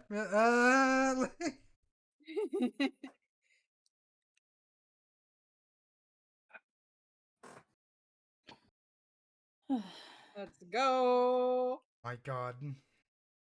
It's not 101, my love. It's 10-1 for the record. So you'll get 4,000 credits out of this. Oh yeah, that's whatever. That's what I meant. Okay. Jesus Christ. I have to roll for the others, not that it fucking matters. Planetary. He has a pet back because he failed. He has a boost because of his handling. It's a hard check. Actually, no wait. Let me cartel gunner quickly. Hang on. Fail. I'm hoping for a fail. We are able to use light side points to make it more difficult for them, right? Upgrade their difficulty, or does it not work the same? I am pretty sure that you guys can't upgrade the difficulty for other people. Like that's my purview thing. Okay. But you can check. Look. One of you should look in the book while you're boost setback. He fails again. He hasn't passed a single piloting check. He has overshot every single boy on this race. Like, he's apoplectic with rage right now. Like he's just. Sounds like an issue, not an issue me. You know what? Hey, He's gonna. okay, No. get outta here. You know what? No. He's doing it. He's doing it. One moment. Okay, so that will be daunting. I'm gonna flip a dark side to upgrade his ability by 1. He's gonna have a boost because of his handling. He's gonna do that. Cool. You see in anger as the corpos are like, I think we can still catch up, only for the carbine to ram the corpos. Oh no! Apoplectic with rage. They both gain. Can each of you please roll me a D? Two of you roll me a D100. All right, I'll roll. I'll roll, I guess. What is it? Roll 1d100. Yes. Oh no. So, a small explosion rocks the corpos. Oh, they suffer no. a strain and are disoriented for a round. And the carbine goes into a tailspin and gains another 2 setbacks. No. Pilot's next turn, and all crew members are immobilized until the end of the pilot's next turn. As they, like there's sort of like a ooh because of the crowd. And it looks like the carbine's legendary temper has gotten the best of him. He rams the corpos as he misses the boy yet again. Rip. I'm just gonna roll for the corpos who just gunnery aim does not downgrade that one, so that means okay. The pilot then is on 4 setbacks because of that. I sure hope he doesn't die. And 3 difficulty. Well, if he dies at this point in time, it's not our fault, so we're fine. Yeah, exactly, right? You know, oh boy, we're not going to get in trouble. We don't need to worry about anything. Yeah. Okay. Yeah. No. The corporates keep the strain going. They're running their system ragged. They're at 31. The carbine is at 25. He's furious. Like he's just like, hey, you're gonna hear Janice pipe up and say, I wonder if the carbine will repeat what he did 4 years ago, where once the race was over, he attempted to kill the winner of the race. Let's find out. I'm going to wait. Did we hear that there in the pod? Did we hear that? Yeah, you can hear the Okay, we heard that over the comms to Nez. I'm gonna be like, I would like to see him try. She's our security bot for a reason. Less than half the racers who started the race passed the last buoy. Many having been disabled by the obstacles along the path, and a few have been lost to accidents like Taran Razor, who is one of the favourites to get into the top 4. Sensors indicate that Cloud City is the next checkpoint, though still quite far off. This last stretch of the race, it's all or nothing now. Distance between the 8th buoy and the victorious return to Cloud City has no additional obstacles that complicate matters for the pilots in the race. It's down to the wire. The safety is the least of the pilots' concerns as they barrel down to the finish line. I'm going to need one more round of checks on what you want to do, and yep. Light side and system strain? I'll be real. You have one now. The question is how badly. Right? Like you are 10 points ahead of the corpos. Like they physically do not have enough advantage. If they were to get enough advantages and a triumph, they would end up where you are now. Which means you've won. They physically cannot win. I say let's go all out. So let's add some insult to injury. Yeah, I'm just gonna have this as a rub in their faces for doubting the salamander. So, what kind of is it? An easy difficulty, Ash? It's an easy difficulty. It's just like, you know, you've got 3 boosts. Like flipping a light side, Jesus. Yeah. Jesus Christ! Oh my God, 9 of okay, yeah. Well, I mean, Yeah, that's yeah. 49. You're at 49 right now. Are we keeping the speed 5? Yes, but might as well use those advantages to just bring down the system strain to 0 again. yeah. Like, you've been pushing this thing to its limits. You're gonna get in, and it's not even broken a sweat. It's gonna be like, I'm absolutely fine. They're gonna be like, there's a gaping hole in the middle of it. But other than that, yep, it's fine. I mean, I guess like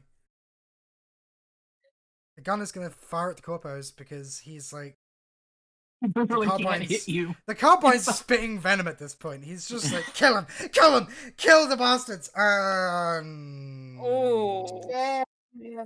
fuck.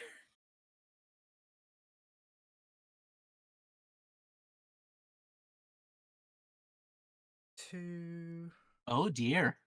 Okay. The carbine's gunner takes aim at the corpos, fires 3 quick volleys, and the crowd goes silent. Oh no. As the corpo's speeder explodes in a ball of fire. Oh. Oh no. The Anyway. Garanta is like gobsmacked. The carbine has killed the Stormhawks. The Stormhawks are dead. You know what? This is probably not the exact time of the music that should be playing. Yeah, I know. Yeah, I know. I'm gonna be honest. It's unfortunate, that timing. You guys cross the finish line, and as you do, you notice the Wingguard storm cars like immediately like take up positions like at the entrance and immediately escort the Carbine's cloud car like to their berth. The crowd is markedly more subdued.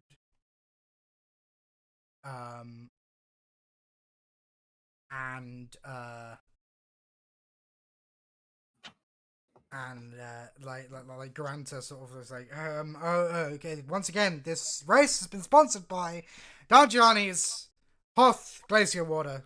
It'll thirst you. We will crown the winner of the Grand Prix as the Salamanders, and people sort of like there's some cheering still, but it's not like uproarious. There's no chanting because like someone has died, and even how dangerous the Grand Prix is, like people don't often die in like people don't really often die in the Grand Prix, right? They might be seriously injured, but very few people ever die. The Carbine is arrested.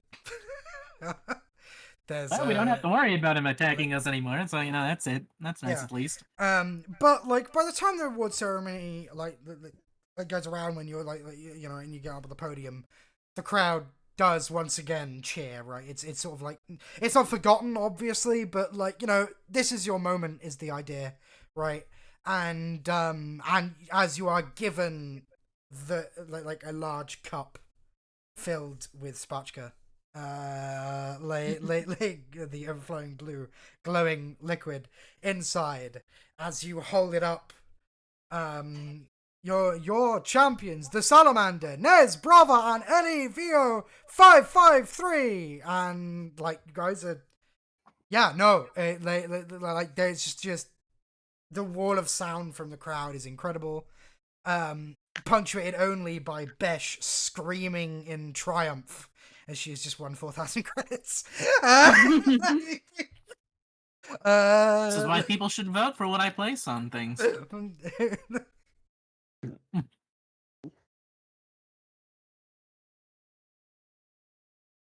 Oh. And just like that, you have won the Grand Prix with flying colours. Just an insane placement score of 49, which is like double what it's supposed to get to. Like just absolutely monstrous. I don't think I failed a single. I think I only failed one planetary. No, piloting you check. didn't fail. You didn't fail any boys, like at all. I thought I did. I thought Nope. I failed No. one. Nope, not one. You may be getting confused. The corpo succeeded one out of all of them. Like the rest, they failed. The carbine didn't succeed a single boy. He overshot every single one. Taran Reisner managed to actually do most of the boys, but then, you know, he got disabled by the carbine. I know, actually, no, by you. By Liv, right? Yep. Yeah. Yep, by me. A single shot towards him, and you just nailed him. Like, Yeah, just one shot. Merle and Greg are off to the side of the podium, and they are, like, hugging each other and basically crying. I know. My brain was just like, they are definitely just happy crying tears right now. Like as they finally seeing the salamander do so ladies well. and like, yeah, no. One thing's for sure, however, Nez and Liv are no longer able to be anonymous. Your faces are plastered over like every vid screen on Cloud City right now. Which, you know, it means you're gonna get recognized as you guys like make your way down from the podium. You like, there's like a whole bunch of people there, like all trying to shake your hands, and eventually, like into your hands, you like in like the sort of like the after party that's thrown. You get given gala tickets. Each of you has a gala ticket with a +1 invite. To it. You're told that the gala is in a couple of nights, and that everyone involved would love to see you there. It's a, you know, it's a great opportunity to shake hands, etc., etc. Unfortunately, the Stormhawks would have actually been there, but well, they're dead now. So such a shame. They're dead now. They're dead now. They died. The carbine was so incredibly angry lately. We were warned about his anger. Yep, legendary temper. Caltho is actually at the after party. You guys like are in like when everyone's on. There is Caltho off to one side. They sort of cordoned off, and he sort of just nods in your direction. He's yeah, no, he seems more than pleased with the outcome. And just like that, finally we actually finished the Grand Prix. It is at this time that I will say let's go for a short break. Yeah, I gotta take Doggo out. Get a pee, get a drink, maybe a snack. I gotta take. Yeah, I gotta check on see what's going on. We will be back shortly. After these messages, we'll be right back. Y'all broke the race.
Okay, we have returned. We are back. Hello. Hello. We're still light-sided because fucking you guys. Because I've been like spending quite a lot of everything, frankly. Right. Okay. Welcome back. We are. I'm gonna. Oh, I should put the lo-fi back on. Yeah. I did not mean to do that. I was just moving something on my end. Okay. Sorry. You're fine. Okay. You guys have won the race. You've you don't have the winnings yet because the winnings take a few days to like go through. There's lots of paperwork to be done, etc., etc. Right? Makes sense. Yeah. You will receive the winnings in a few days. However, you are now $4,000 richer thanks to the bet that Yeah, everybody gets a 1,000. All right. Okay. Yeah, because hilariously, even if Besh gives you all 1,000, she's still made out with 700 credits. Like, yeah. Like, yeah, so... I get 1,000, I made out with, like, over 900, so I'll take it. Yeah! And I'm a freaking droid! What do I have the use of money for? Bruh. Weapons. Yeah, we could definitely get some new weapons. Weapons, better cybernetics to integrate into you. You're right! Also, more like, guns! You know, more integration, more stuff that you can integrate into your into your droid body, that sort of stuff. Just because you're a droid doesn't mean you don't need credits. Sure. Right. As I stated, as you guys left, like pretty much, okay, so congratulations. That is actually technically episode 1 of this entire Let's go! like, leg of the campaign done. Like, because campaigns are separated into episodes. That was episode 1. So that means I have to dole out the remaining XP. Because of everything you did, you get 35 XP. Every single one of you. To spend as you like. If someone would integrate into my body. Same. What? You're scaring me. See, Pickle, I didn't break the race, though. Liv was a major part of that. I just rolled incredibly well, okay? The dice loved you. I will say, if Liv hadn't been doing what she would have done, it would have been closer. Because the other racers would have gotten closer to you. But she threw enough problems into their way that they just physically couldn't make up the distance. Like, at all. Excuse me. I should think so, my word. Sorry. I just got my dinner. Oh, men. I swear. That's what we get for having a token guy, honestly. Don't let me come over there and bite you. Promises, kitten. Which means all that's actually left for you guys to do now. So now, like, you guys, it's late in the day. You're probably all a bit tired. Head back to the apartment for now because now we get to have the talky talk bit because you guys have done homework on the museum. You've done you've done all the homework that you've got on the museum. You've got the spike ready. You basically know everything you need to know. So now it's time for you to come up with the plan, TM. Because after the auction, you have to steal the money from the banking droid. And then, in the same night, steal the jewel from the museum. And you guys have yet to formulate what you actually want to do in terms of planage for that particular thing. Because you've been focused on like the Grand Prix and getting intel and everything. But you've got all that now. You have everything you need. So it's time to plan the heist. Alright.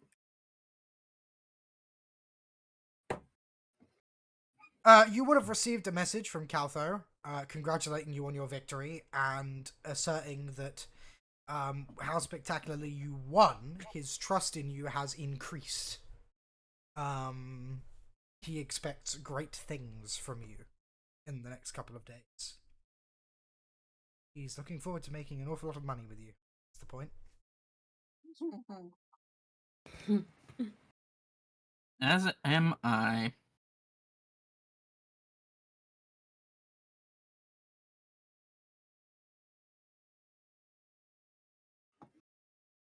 The good news is that I officially do not have enough despairs with dark side points attached to them. So the thing that you were worried about happening can no longer happen. Let's go. Alrighty. It's time to plan. If you need a starting off point, I think the best thing to do first would be to decide your approach to steal the gem. Alrighty, let's pull up the museum. I will say there is some stuff that you didn't really find out, like you haven't really looked into the security forces in the museum. You just know their patrol route. You don't know how strong they are. You don't know who runs the security because you haven't looked into that. That is something you can do in the next couple of days, no problem. Like, you still got some time before the gala, but that is one blank space in your planning. Mm-hmm.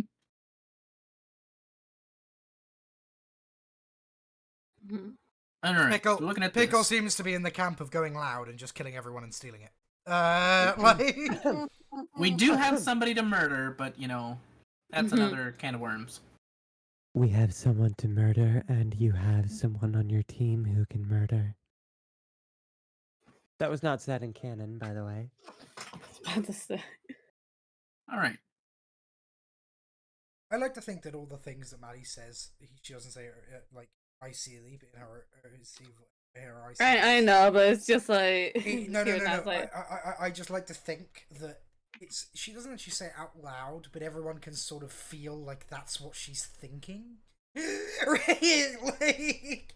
Like she's just whenever she does that, she's just being vaguely menacing in the corner. Right? Every time Maddie That's says me in the anything corner. out of character, you can just look over at Liv and see, you know, JoJo's Bizarre Adventure menacing rising up off of her. Just, okay. All right, so things we know. We know that the closet there at 8 and one of the hatches in the bathroom are both connected to the outside. So those might be good ways to get in. The one on 8 is a disposal chute, which means you'll have to you'll either have to abseil down to it from above or climb up from beneath. The one in the bathroom is a maintenance hatch, meaning so long as you can gain access to the maintenance halls, and go undetected, you could in theory get in the bathroom. Which is an option. It would definitely be easier than climbing. Yeah. But, well, say anything more. It's up to you to notice stuff. So.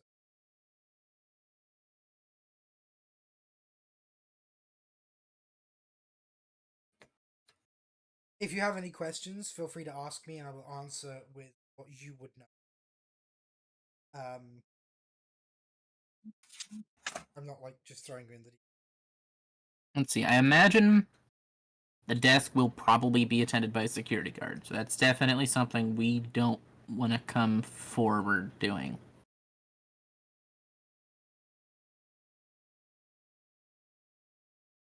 Puppy, why are you on TikTok?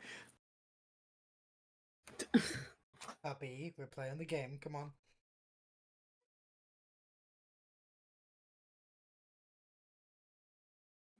Ow. You okay? Yeah, I whacked my elbow against my desk. Oh, jeez. You're supposed to whack me, come on. Alright, we're playing the game.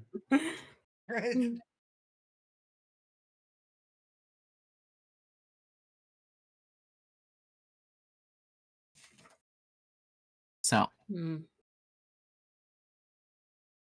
we know most likely we can't go in through the main door at 1. Yeah. I would say the maintenance wall You would probably... could. It would mean immediate hostilities. Right? That would be the gun blazing. The guns blazing option is going through the front door. Right? Like, I mean, if all else fails, that could be a fallback. payday to it. But it's going to be a little difficult because it's not like we're anonymous anymore. Yeah. You are. You guys would probably be fine going guns blazing, but me and Liv are not really. More than likely, I'd say the The maintenance the hall would maintenance probably... hatch would be the easiest safe route, Yeah. but the disposal chute would be the second most best. direct. 'Cause, I mean, we're trying to get into room 7. That's where the gem will be held. Yeah. So if we go in through the maintenance hatch, we got to go around through the cafeteria and then down, which leaves a lot of overlap between patrol routes. The only the only other thing I can think of is that you see that wall right there by the maintenance hatch. Yeah. The only other thing I can think of is potentially coming up with a way to bust through that wall, but it's probably But that's gonna that's gonna make attract a lot of noise and attract a lot of attention. Yeah, that's Like none of us have a lightsaber, so that's gonna be really hard to do. Yeah. lightsabers even cut. Oh, and that's a dumb question. Never mind. Ignore what I said. The more direct route would be climbing up through the just quickly, disposal chute. Just going quickly, that way. Puppy is under misapprehension here.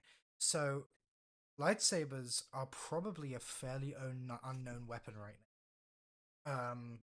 The Jedi Order has been gone for a couple of decades at this point. Like, well, not a couple of decades, but nearly a couple of decades. It's like what, 17 years in between the Fall of the Order and the Fall of the Empire. Yeah. So like, like Luke is. I think Luke's 18 when he first joins the rebellion. So like right now you're looking, it's been like 16-17 years since the fall of the Order, and even then most people hadn't really seen a Jedi in person like ever.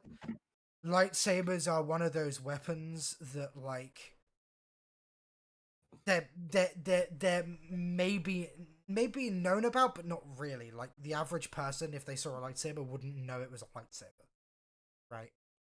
Like, unless it was turned on, right? Like, if it was turned on, then they'd be like, oh, it's a lightsaber. I should report you to the Imperials. But if it's turned off, like, most people probably wouldn't know what it is, right? They'd think it was a plasma torch or something, right? Like, it's one of the reasons why actually building a lightsaber in the universe is actually fairly easy, because the components it uses are used in like 1,000,001 other things. The only thing that's difficult to get is the kyber crystal. It's the only part of it that makes it hard to make, is the crystal in its center. But anyway, yeah, sorry, continue. I just because I think Puppy was about to say like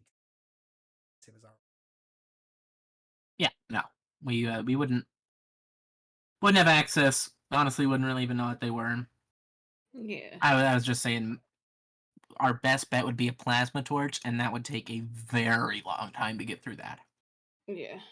So probably our best bet would be going up through the disposal chute. That's gonna be a lot of climbing. That will be a lot of athletics checks, Yeah. And Bess, I don't think has those athletics. Yeah. Can be made easier if you have climbing gear. I mean, that's if you want to climb up. Do you want to give me a computer check, please, Besh? Sure. What's the difficulty? We're gonna make it an easy one, actually. Hey, yo. I'm gonna summon the rebellion. It's just gonna be an in-game joke now, isn't it? Yeah. Anytime I roll computers, I have a chance to summon the rebellion. Okay, so, looking at the schematics, pretty simply, there are two ways that you can enter the disposal chute. From above or below. Below is definitely going to be less guarded. Like getting into the disposal chute from below is going to be like down there in like the industrial levels. Like they're not going to bother to post guards on the disposal chute like at all. However, the easier way to do it would be to abseil. To do that, you would have to enter from effectively the tourist district, which would have a couple of guards on it. Not necessarily because they think someone's going to climb in, but more as a sort of like a safety thing. Yeah, so hey, don't do this. They're not guarding it like you can't come here. They're guarding it like be careful. This is the disposal chute. If you fall, you will die. Right? Like maybe stay clear. Right? Like. We'll just convince them we're making a hollow film. Yeah. Because like when we're talking disposal chute here, we're talking like like when you take your rubbish bags down to the bin, to the giant dumpster that gets collected. Right, like it's that's the like the big hollow in the middle of Cloud City, right? Yeah. In order to gain access to it, you will have to enter the central wind corridor. Yeah.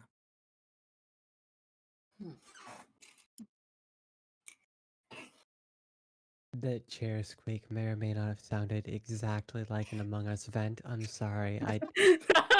That's my Which chair one of squeak. you is imposter? Shut. I heard that and I'm like, I can't let that go. Bam, bam, As bam, much bam, as that bam, needs bam, to, bam. Oh my god. So basically, if you want to abseil, which is the easier time, you're gonna have to find a way to get past a couple of guards. Whether that just be outright murder, or distracting them so you can all slip in while they're distracted, like is up to you. Alternatively, you can enter from below, from Port Town, and if you do that, it will be with climbing gear. It will be easier than the impossibility of it without climbing gear. You would need climbing gear to do that, but while it would be harder athletically, you'll be able to do it without prying eyes, like being a potential thing, right? Okay.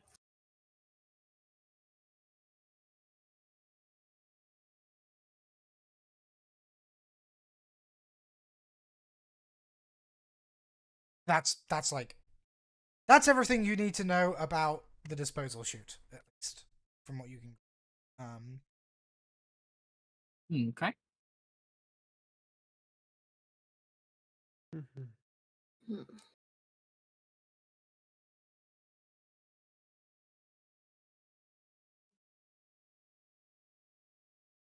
And what about that was from disposal? What about maintenance? From like the hatch in the bathroom? Yeah.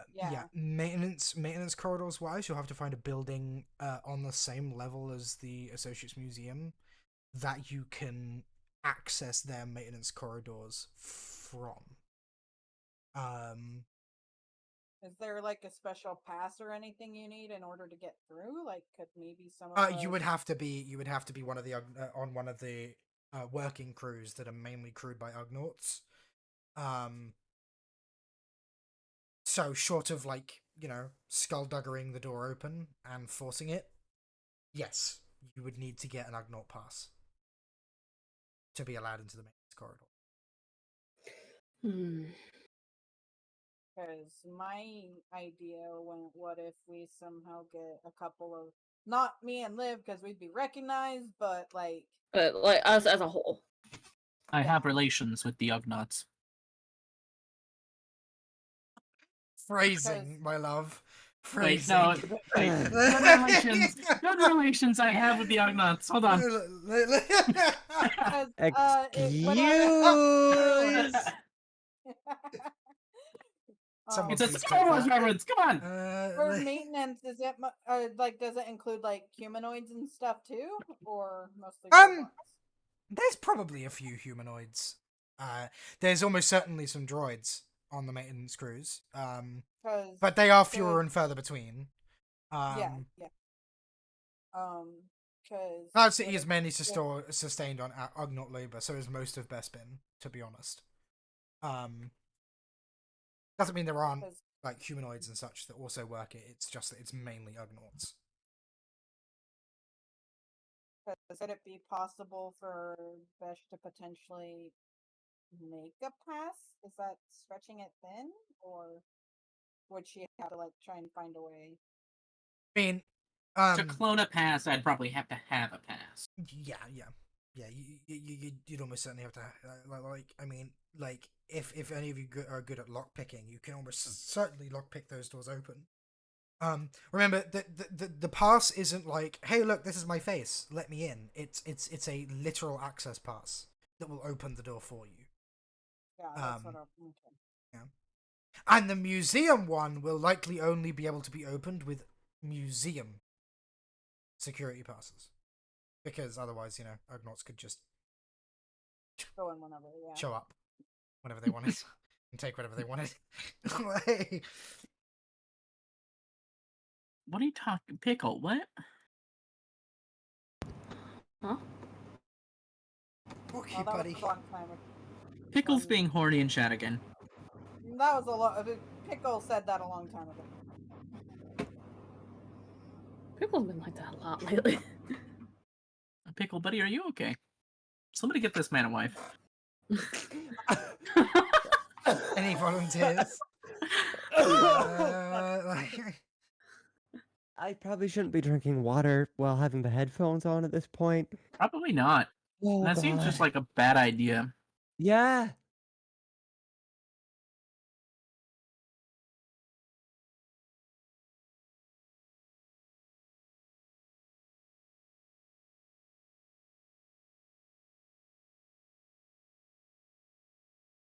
So if you wanted to do the maintenance, you'd probably have to get 2 access passes, or at least have someone with you that can pick locks effectively.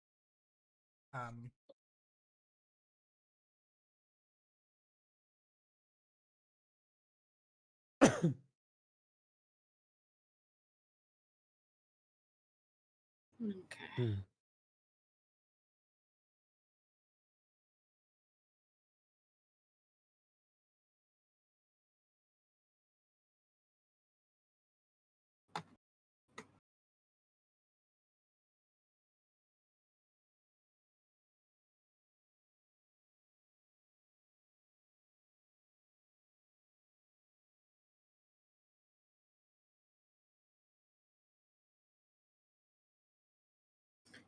We're not going to be exploding anything, Pickle.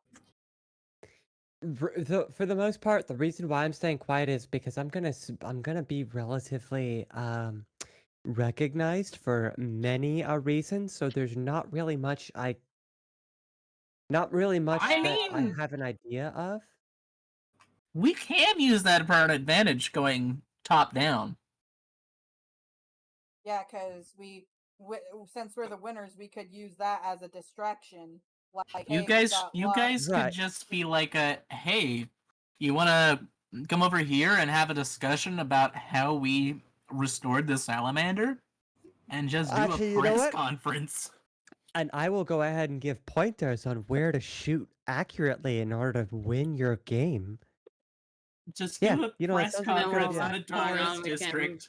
That was something that came to mind that I didn't mention. Yeah, I was thinking we could use ourselves as like distractions and like just talking people up and keeping them from going towards the crystal while you and I have really good stealth, so I'll be able to get down.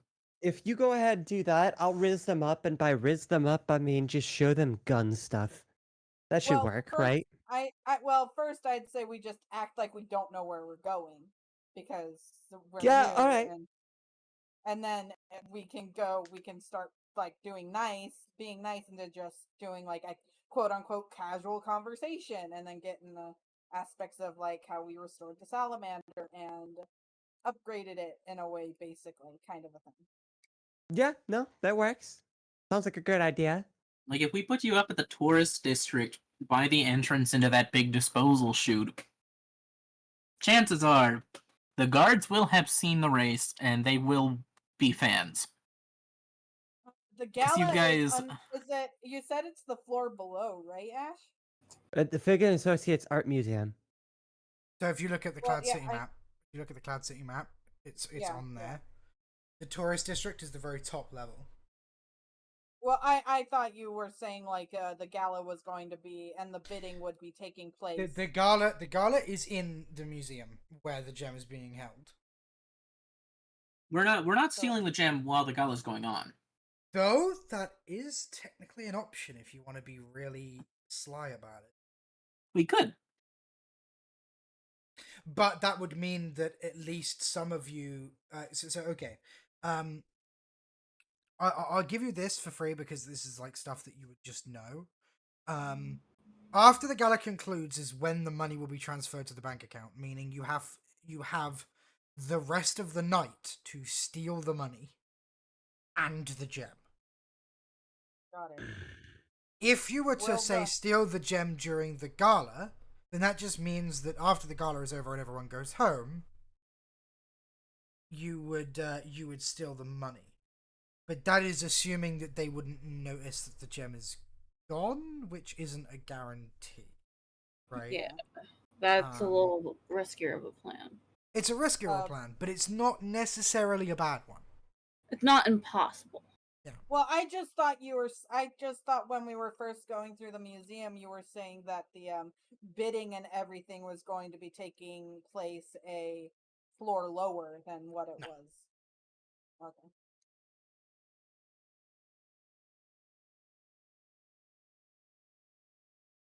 The bidding itself is in the museum. Like, just, room 7 will be off limits because that's where the gem is.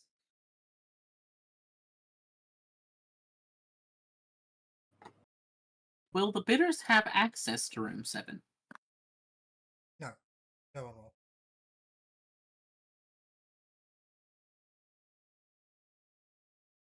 Remember, this is a silent black market auction as well, which means that no one in the gala, technically apart from the bidders, will know what's going on. For all intents and purposes, it's just a very high-class function for people to schmooze and have a good time. This is also the aspect that that the hut doesn't win the gem in the first place. Well, okay, now that you're in with the hut, he's already said that he will not be bidding seriously anymore. What that means is that he will pull out. Like, he will happily raise the bid for you a little bit. Like, he'll go to nearly where he would have gone originally anyway, but he will pull out earlier than he would otherwise would have. Got it. Because it's important that he doesn't win it now, because he's going to get it for free. Yeah. Like got it. Okay, he has no reason to buy it. Not putting any money into it. Got it. Okay. Like, he's going to bid. He's just going to make sure that he doesn't win it. Right? Like that's his goal. Yeah. Right? His goal has changed from I must win the gem to I'm going to intentionally not win the gem. Got it. That was my whole thought is he is not trying to win me. We'd get it. And we'd be but I like all you. Of the bidders I want you. I know, you're going to steal me. That's the point. You mean then I'm going to sell you to a slug. You know, it occurs to me it's kind of ironic that the DM in this game, where you are stealing a priceless, valuable gem, is in fact herself a gemstone. So we're stealing you. I bet. Yeah. Say less. In that case, we really could kind of just have you guys in Area 3 and, just try and gather as much of the crowd as possible and be like, let's tell you the story of how we made the Grand Prix look like the brisk walk. I bet. And then I can try and use my stealth to sneak into room 7, nick the gem. I mean, it's room 8. The gem was room 8. No, if I remember correctly. No, baby, it's in room 7. It's where the gem is on the map. Oh. If you look really closely, you can see the gem. Cleaning closet. Gem 8 is the cleaning closet. 8 is the disposal. Gotcha. Oh, so they would, yeah, gotcha. If not room 3, room 9. And the reason I say 9 is because, hey, there's plenty of chairs. We'll make food or something. There'll be food available. And that way you can come in through 8 into 7, back into 8 real quick before anyone actually notices. I don't even need to. I'm a +1. But I am disabled, so I can be like, oh, I'll meet you guys in room 9 in just a moment. I need to rest and recover in room 6. And then just nick on in there, stuff it in my jacket somehow, and nick back out. Plus, yeah, because we get the +1s. I'm stupid and forgot about that. All right. I mean, I am an android. Who else do I need to bring? I don't need to bring anyone. Slowly turns towards Cone. I know who I'm bringing. My +1 is going to be Cone. Joke's on you, already gave Cone my +1. Fuck you! Alright, Ness. Alright, well, I guess my +1 really is Besh, because apparently I've got a bodyguard I could just imagine, like, I could genuinely, like, in my brain, see Nez, like, sidling up to Cone almost immediately. Like, look, I'm gonna make you my +1 just so that you don't have the inconvenience of having to be hands, okay? Yeah, I can see that happening. Moments later, Liv walks up to walks up to Cone and just obviously straight face, just like, you are my +1. Ness already gave me their +1. Damn shame. Liv, please do not murder our doctor. We only have the one. Who said anything about them dying? And I'm just gonna go over here. Oh, would you look at the time? Where's that liquor cabinet? Liv, Cone needs all of his fingers to keep me in ship shape. Were I a droid like you, I'd let you go Here's where I'm crazy. tempted to, in Liv's voice, quote, Lord of the Rings, what about his legs? He don't need those. I get my fine without. That was way out of character. That wasn't, no. Meanwhile, I'm gonna post it in the cantina. Meanwhile, over at the liquor cabinet, Cone. Oh god. Oh my god. No. Shit, it's wine o'clock. That's stronger than wine. That's whiskey right there. Oh jeez. I love Cone with. I'm gonna have to get Cone with the Grand Prix cup full of spotchka. Just please.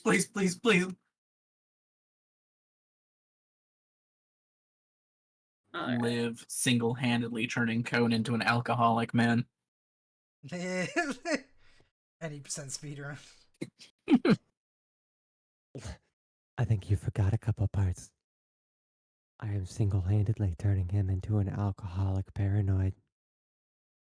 Yeah, you're giving this poor boy anxiety. Leave him alone. So he didn't already have anxiety. Out of character? That sounds like a skill issue. Sounds like an issue, not an issue. Exactly. Okay, so we have an idea of how we can make this work. Well, we have several different ideas we could potentially do. But the thing is, you're gonna have to be quick because don't you have to be at the docks in order to do the money withdrawal thing? If we do this during. But I mean, if I grab the gem and I pass it to one of you, I can, basically just go, hey, I appreciate being here, but I need to go home and rest because I'm not feeling well. And they'll go, oh, she's a cripple. We should let her go. And then I'll go to the docks. Well, I mean, I mean, I'm pretty certain they're just a quick casual reminder though. In the cantina, how big the Jewel of Yavin actually is. We're talking. Okay. Decently sized. not something you can easily hide on your person without, like, say, a bag. And even then, and they're probably not going to allow bags and different shit. No bags. I have a hover chair that has compartments in it. I guess you could say we're gonna compartmentalize this mission. I can literally just stick it into my hover chair. As long as I have my bracers, I can get up from the chair and go in, grab it, then go back into the chair. I guess the worry is if they have any scanners or anything at the entrance of the museum. Mm-hmm.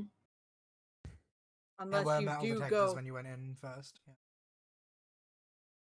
But then No. the gem's not metal. Do you think they'd be checking any more than that? Or there's the whole idea is you go and get the gem and just sneak out through the disposal chute. Yeah, but then that does raise the questions for the people who saw her there at the gala. Like, wait, where'd she go? So you do have that issue. Let me take a quick look. I can make that not a problem. Oh, okay, bet. I can. Also, sorry, just quickly. The gem room does border a diner that's next to the museum, like a restaurant. Mm-hmm. Huh. Isn't that what room 9 is? Isn't that the diner? That's the tap cafe of the No, a diner cafe. that's outside of the museum. Yeah. As in, like, there is a restaurant next door that, like, the according to the schematics, the gem room borders that, like, it shares a wall. Are there any vents or anything, Ash? I mean, there's ventilation all over the place, but just like real life, ventilation isn't really big enough for someone to get into. Yeah, I'm not quite that small. I am small, but not that small.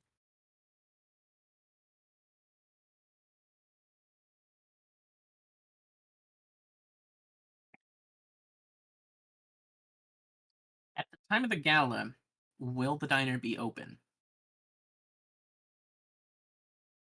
Um, Like, can I do a quick check on the HoloNet to see? Yeah, give me easy computers. Hang on 1 second. Let me also find the.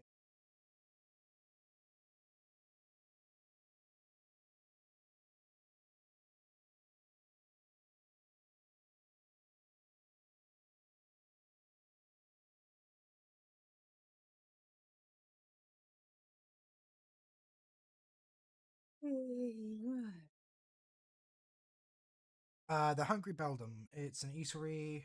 Have you rolled? Oh, I am now.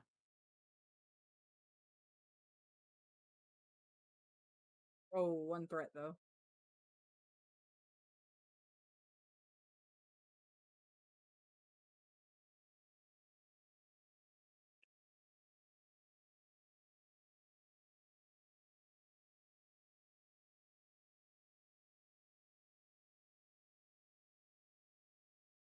I appreciate your suggestions, Pickle, but we are trying to, not alert everyone in Cloud City that the gem is stolen. Unfortunately, Pickle, this is not a stealth is optional mission. Okay, technically it is. Technically it is. But you'd have to basically avoid the wing guard shortly after, and then lie low enough that, like, and more importantly, if you were seen, like, if they could ID any of you, then you would have to get out of Dodge, right? Like, you have to find a way off planet. But how about we don't do that instead? My point is, though, is that if it ends up going loud at any point, it's not game over. Right. It's just gonna make things trickier. Yeah. If I am struggling to get the gem out, Liv, you have my permission to find someone, punch them in the face, and start a bar fight. Okay. if they start insulting anyone from any crew, believe me, I will. I love that Liv is both protective and awkward with all of this. I mean, kind of makes sense though. She's just a droid. What the fuck are mannerisms? Let's see.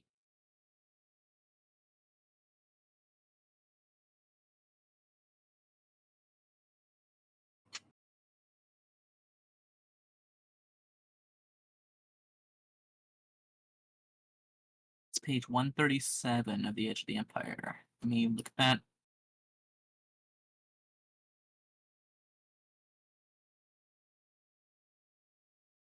If my understanding of this is correct, they won't be able to recognize me.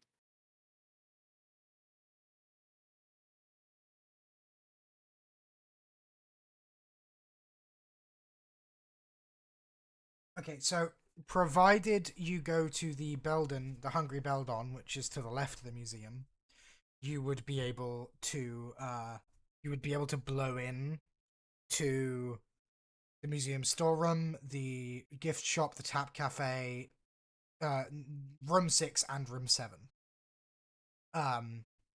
Provided you can judge it right. It is open 24/7. It's one of those like, you know, it's one of those restaurants that's just sort of just open all the time until ridiculous o'clock, right? It has, like, you know, like a staff rotation system so that they can be open 24/7. One moment, you don't mind if I blow a wall in your cantina, right? So the other side, however, is the Trin Bin, which is a casino. Uh-huh. And from that side, you could get into either 5 or 4, depending on where you blew up.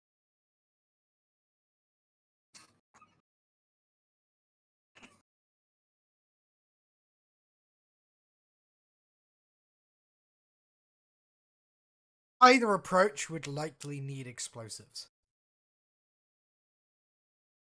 But hey, you have money now, so you can definitely buy some if you want it. Let's Well, buy out. will the money be in there by the time of the gala? Because you did say it would take a few days. Well, no, you've got the winnings from the bet. Oh, you've got 1,000 from the each. bet, yeah. Yeah. 1,000 each. The money for the Grand Prix will not be in your accounts until after the heist. Okay. At the earliest. So.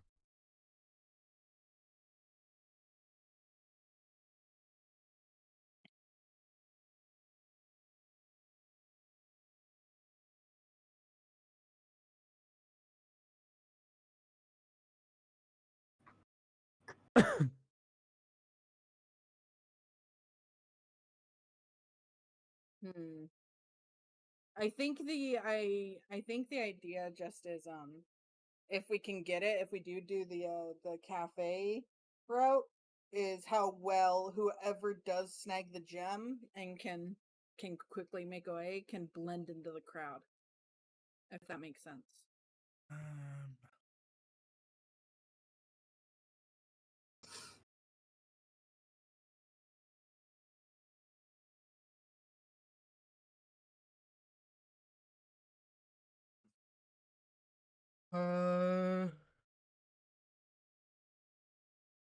I can blend into the crowd, no problem. That's not an issue. Can you all give me a streetwise, please? Streetwise? All of us? Hi. I will make it an easy one as well. So just 1 purple. Okay. Which is good because I don't have any proficiency or anything in it. Never mind. How did I manage to not make that? Come on. So 1 purple? 1? Yeah. I'm working on it. 1 purple. Okay, so Cohen and Liv, it occurs to you while talking about the plan to going and swipe that it's entirely possible that room has probably got stationary guards in it. You guys don't know much about the security teams that guard the museum because you haven't really looked into them.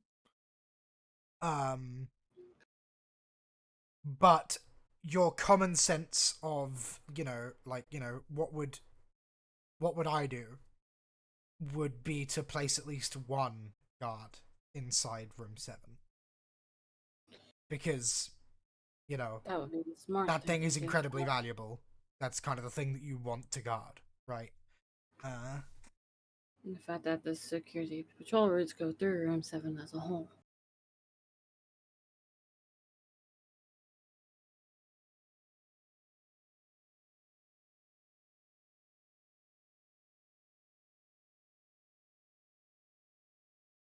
It's just just as a sort of because it seems like none of you have thought they might, especially during the gala, it's entirely possible they'll just have a guard in there, right?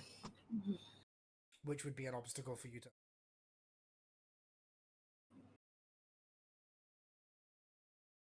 That's not me trying to encourage or discourage this plan. This is just me giving you an extra variable that you hadn't thought. I mean, can we do research into the security? You almost certainly can. You've got a couple of days. You can almost certainly figure out who the fuck is actually guarding the damn thing. And, how strong they are, etc., etc.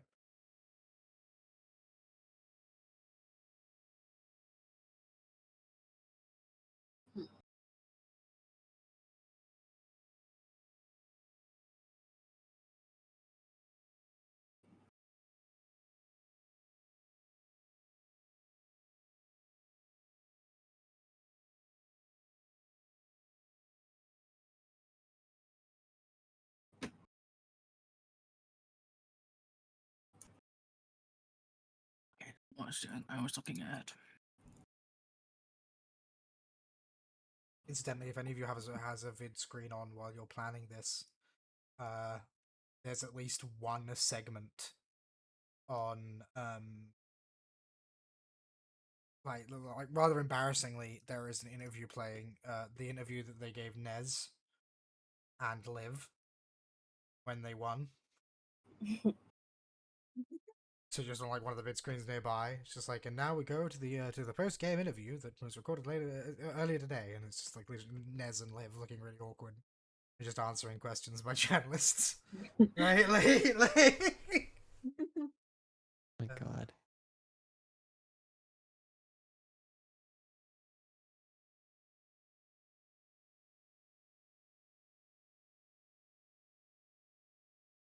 Under Nez, it says her name with the title professional pilot, and under Liv, it says professional droid. I would hope I'm a professional droid.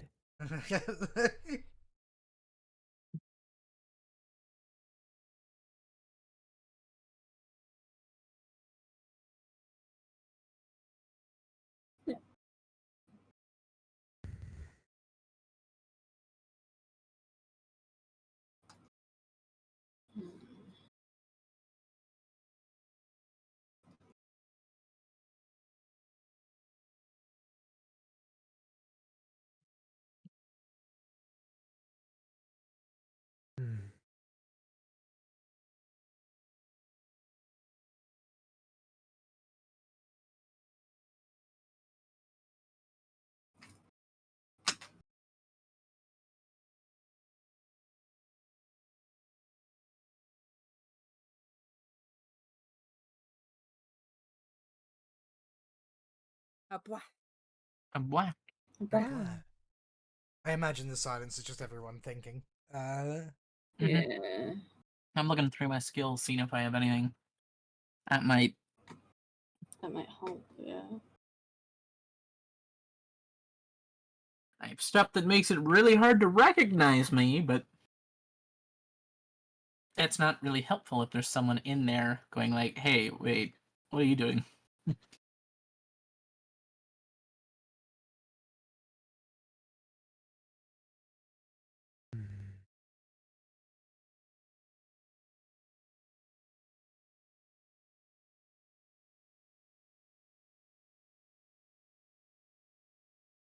I wonder if I told them somebody was stealing the artifacts from the hyperspace war, I might run after that. Nah, they probably have radios. They'd probably just tell the other guards to check in on that.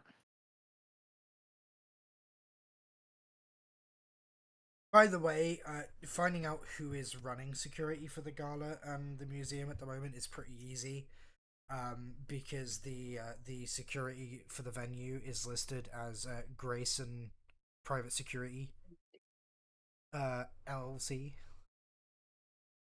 It's the guy who's selling the gem, basically, is the one running the Makes security sense. for the museum. Okay. Mhm.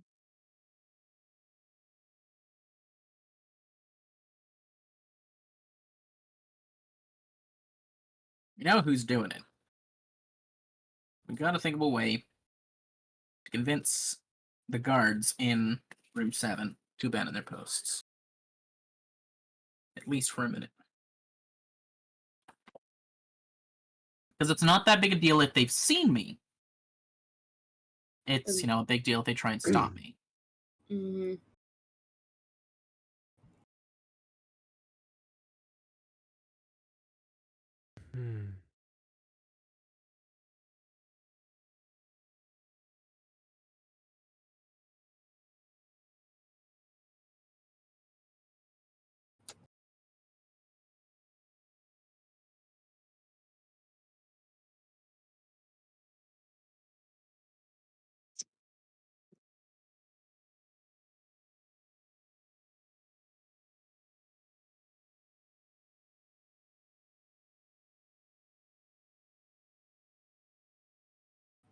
Wait, where is that?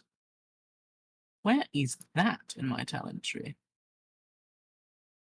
Damn, if I had a little bit more XP, I could.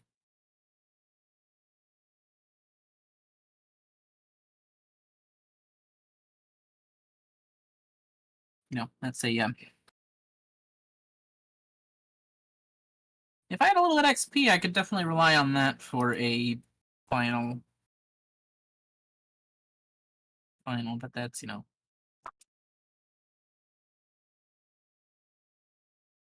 I can't rely on that because I don't think I'll be able to get it.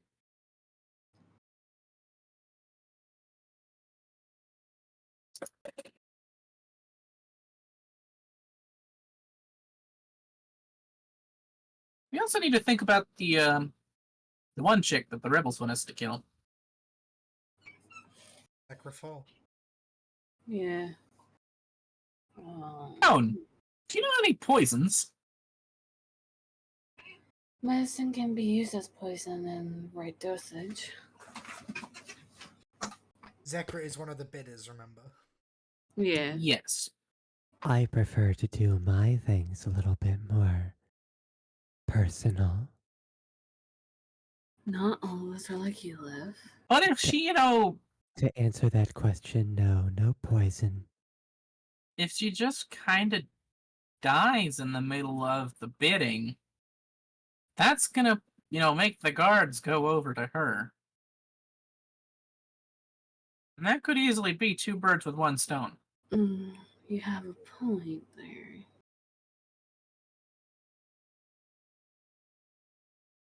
We, of course, would have to find a way to slip the poison into her drink, but if someone as high profile, thank you, as Zakrafol was to die, maybe you can deliver the poison over bread to make, and then or even over a pastry or something to make it look good old like lidocaine powder or something. Yeah. Sorry. You fool! I switched the glasses.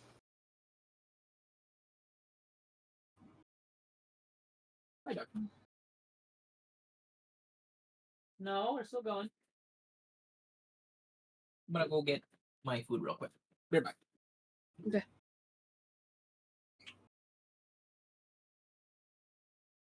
Of course, poisoning one of the bidders midway through the auction does run the risk of maybe stopping the auction. But it would get the guard's attention for long enough.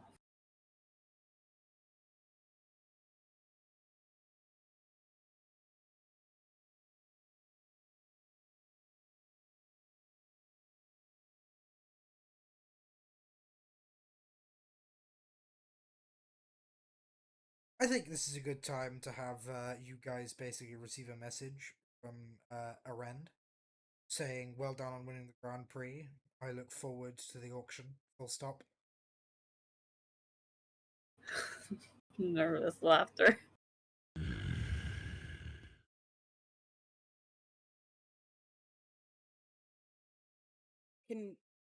Sorry, brain. What was it, Ash? Arend Shen just messaged you saying, "Well done on the Grand Prix win," and that he looks forward to the auction. This isn't the hut, right? Brain. I No, get this names is- mixed No, up. the this is the other guy. This we is were the gonna- person that initially hired you. Main hire. Got it. The person who originally, yeah. Who currently has no idea that you're technically working with Caltho now. That's gonna be fun when he realizes that.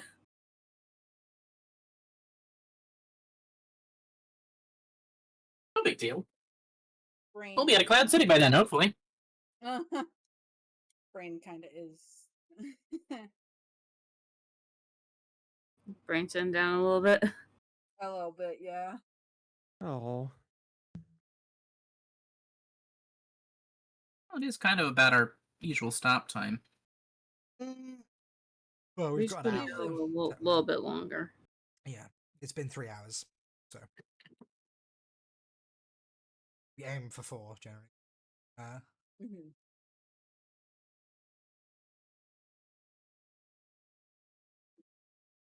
I think after the race, my brain's just like, okay, we're done. We can relax. My major part in this is complete. So what are the main plans that you guys have devised thus far? Because it's always good to have more than one.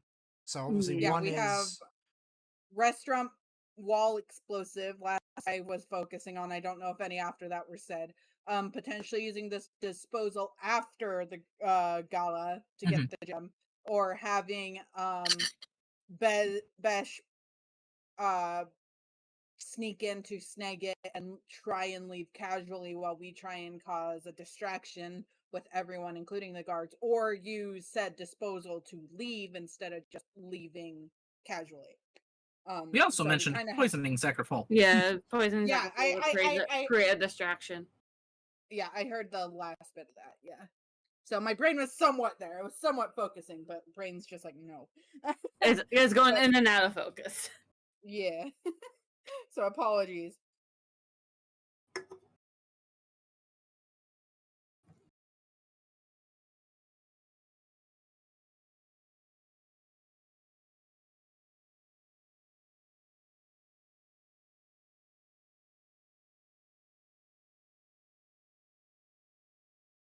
Yeah, a major plan. And a couple of backups. But we haven't decided on anything yet. The question is, what's going to be the main plan? It's going to be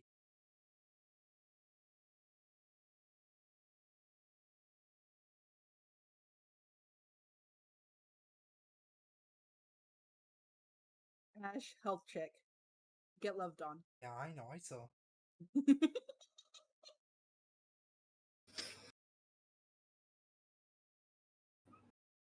Basically, if we can think of a way to get the guards out of room 7, I can steal the gem. Will there be guards in room 7, or will they just be guarded? More than likely, we will have one in room 7, but we don't know for sure. You don't have confirmation on it, but common sense says that there would be at least one. Yeah. It's like, in an event this big, they're bound to have at least one guard in that room. But without knowing for sure. Yeah, So I'm curious, Ash. I remember you saying something about the bidding. Was the bidding going on during the gala? Yeah, so the bidding, it's going to be a blind auction, which means no one's going to know who's winning except when a round ends. Well, actually, no, sorry. No one's going to know who is winning the bidding until like the bidding ends. Period. It's a blind auction and it's going on underneath the gala, effectively, in terms of like socially speaking, right? Most of the people at the gala are not going to know that there's an auction going on, right? The people are just going to quietly put in their bids and then slowly drop out after each round of bidding until there is only one person left, at which point that person pays the money. They get the gem the next day. And the gem is the only thing on auction, right? There are other things, or is it only the gem? Oh, the only. Okay. It's all about the gem. Like, it's way too expensive. Yeah. Like, because when you said we're going to take all the other bidders' money, I thought there were a few other things going on bid. Just the money for the. You'll only get whatever the final bid rests at.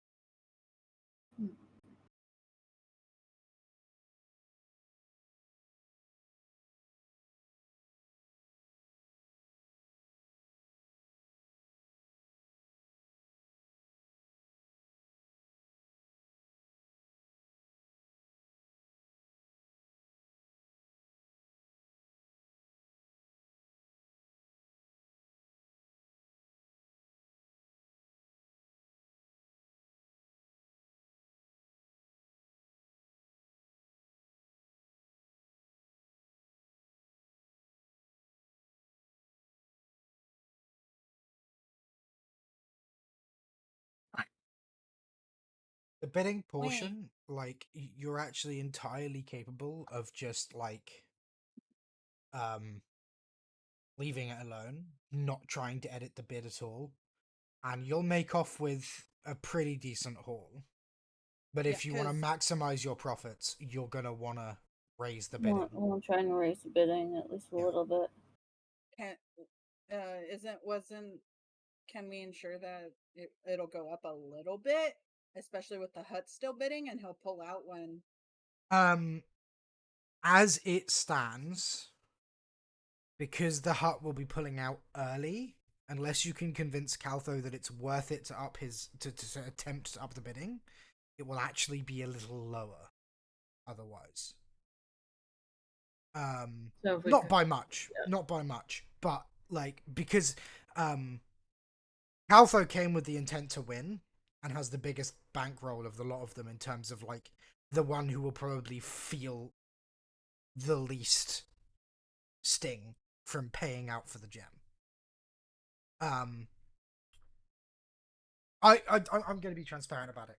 With Caltho pulling out one step earlier than he otherwise would, then you're looking in the 180 to 220,000 credits range. It's still not bad. Which is still like really fucking good. Especially since that's going directly into our pockets. If you can convince people who are bidding to stay in longer, it will go up significantly. So basically there's two ways that you can do it. You can either convince them to bid for an extra round, or you can convince them to up their bid earlier. Either one will get you more money. Okay. That's going to be social engineering stuff. That's going to be you basically using what you've learned about these people to subtly influence them to want to win it. Right? Because they all want to buy it.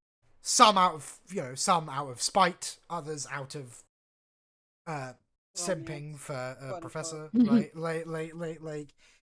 Some for some for research purposes. Like, they all have their reasons for wanting it, but the key is that they all have like sort of a base reluctance to spend the amount of money that it's going to take.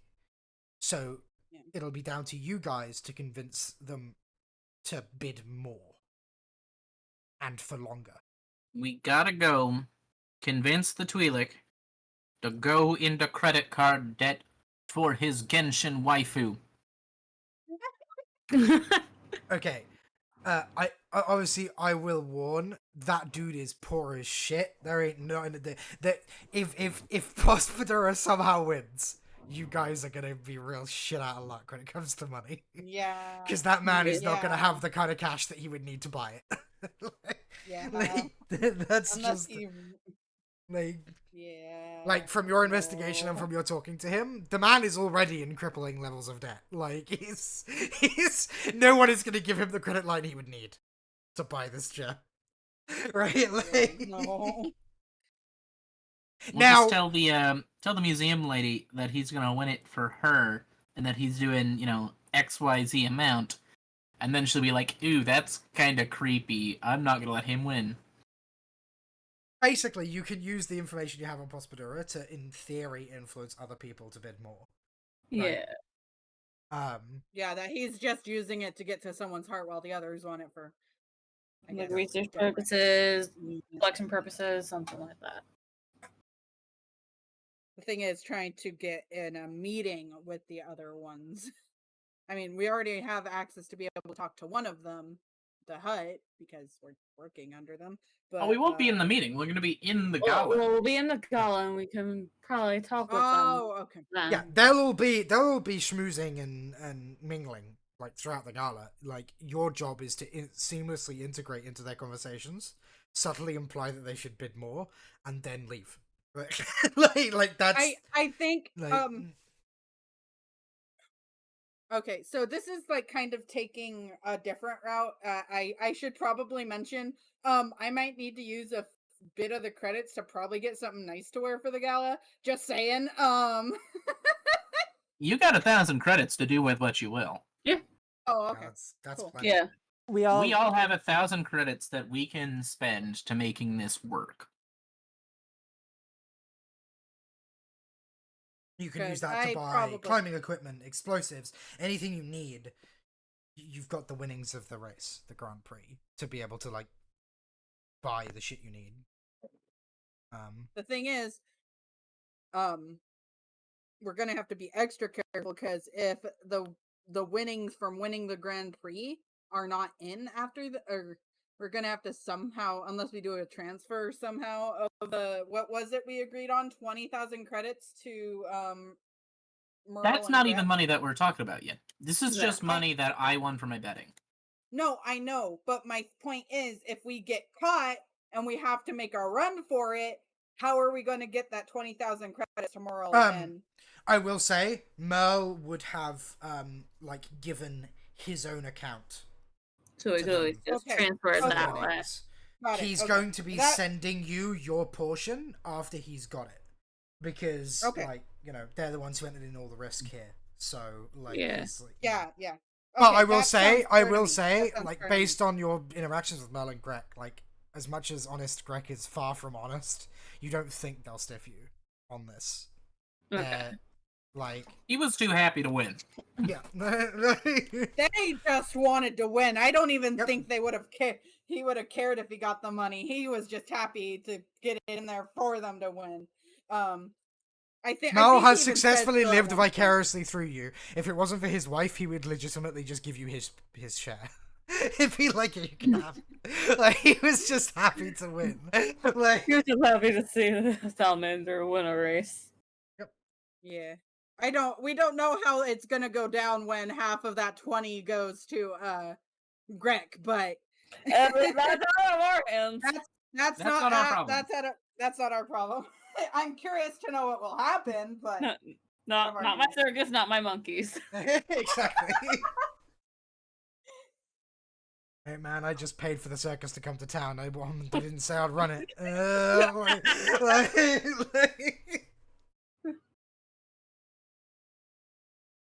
Honestly, I'm just imagining now the headlines, like Grand Prix winners steal gem. Like, can you imagine can you imagine the level of respect that some people would have for the hustle of going to of winning the Grand Prix and then robbing the gala that you got invited to blind and then leaving. Like, that's such a Chad Thundercock move. Like, there's gonna be headlines and shit about it. That is the main reason why I'm trying to keep me and Liv kind of into it, but not all the way into it, so we're not recognized.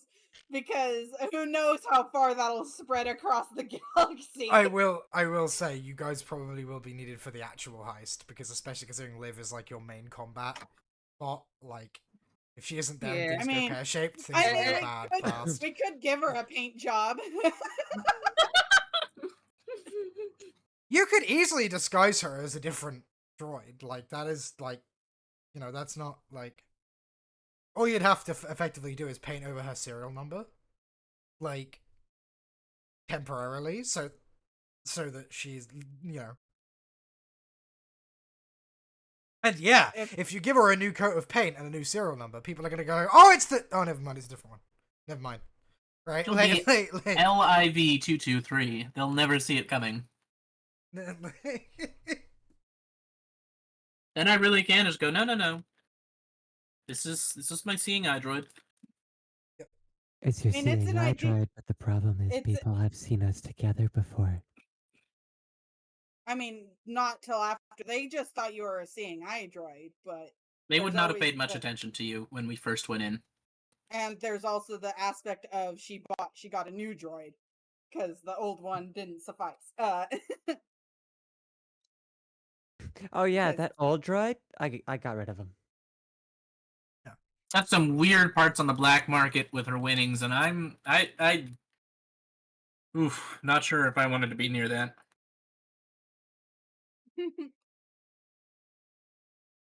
She said something about pegging. I don't like. Yeah.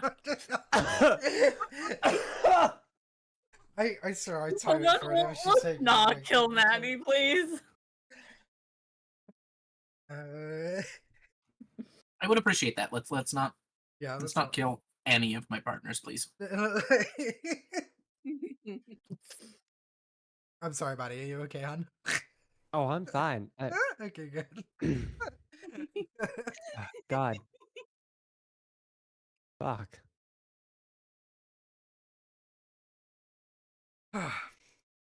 Rip Maddie. So I will be really hard to recognize. But that does not mean any of you will be. So if you are seen, you have to be inconspicuous. Cone is, I think, would be fine. Only thing he's been noticed at is a few bars. That's it. Unless there's people who know. Awkwardly, you've got the two Grand Prix winners who are highly recognizable, and the legendary Perv, which is only little recognizable. He's gonna walk into the gala and Bospodor is gonna be like, "That man stares into your soul." He's known in some circle as the Porttown Perv. Oh my god! Excuse. That man has gone to 2 bars and stared weirdly at everybody in both of them. Anyway, of course he actually isn't, but like you know. Hey Ash. It's for the memes, you know. Yeah. Mm-hmm. I was going to say maybe for like your reactive for Star Wars, you could be your Jedi or your. I already said I'm not doing that. Oh, okay, my bad. Yep. It has a flaw in it that irritates me, so I don't want to use it unless I absolutely have to. Got it. If I'm playing Star Wars, not tabletop, but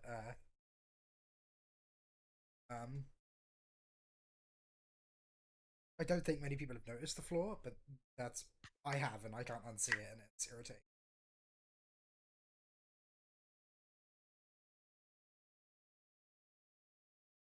You're talking about like the weird haze behind the lightsaber? Yeah. Yeah, I've noticed it. That's why I don't want to use it. Okay, so we have several plans, How much is climbing gear? Let me find out. I figure out. We each have 1,000 more credits. Yep. Okay, just gained 1,000 credits. You're welcome. I could have kept that all to myself. Yeah, she genuinely could have. Yes, you could have. The fact that she didn't is very good of her. Listen, we are all about to make ludicrous amounts of money. 1,000 credits is no skin off my back at this point. No, technically, yes, that is 3,000 credits, but that's neither. Okay, so we are looking for page 180.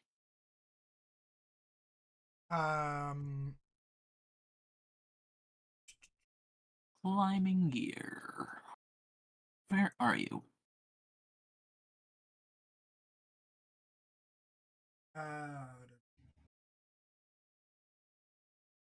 Climbing gear is 50 credits. Okay, how bulky is it? A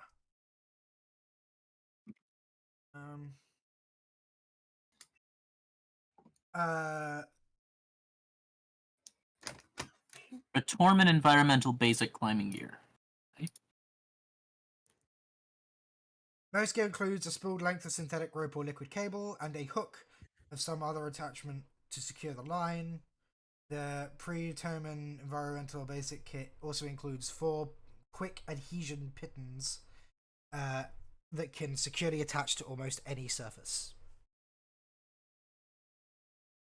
So you don't have to hammer these in, you just put them on and they'll just adhere, and then when you need them, you take them off and move. So it's fairly, uninvolved, to be honest. It's very lightweight. Okay, so I could theoretically keep it in my, on me without drawing too much attention. Yeah, especially if you use liquid cable. Because then it just be a small canister of cable.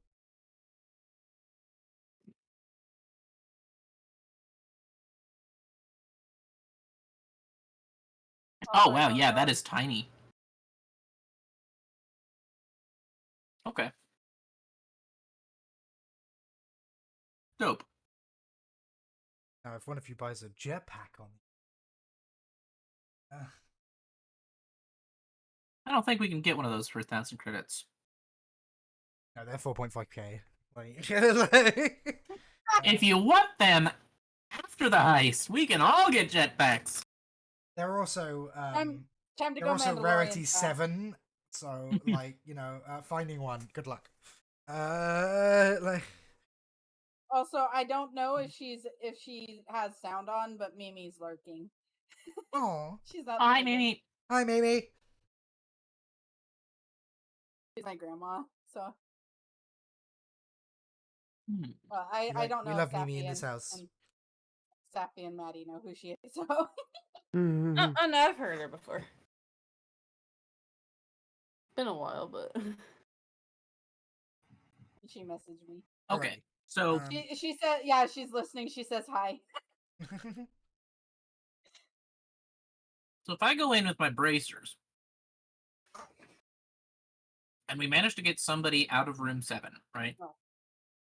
I could theoretically pop over into room 8 and dip down the disposal chute with the climbing gear.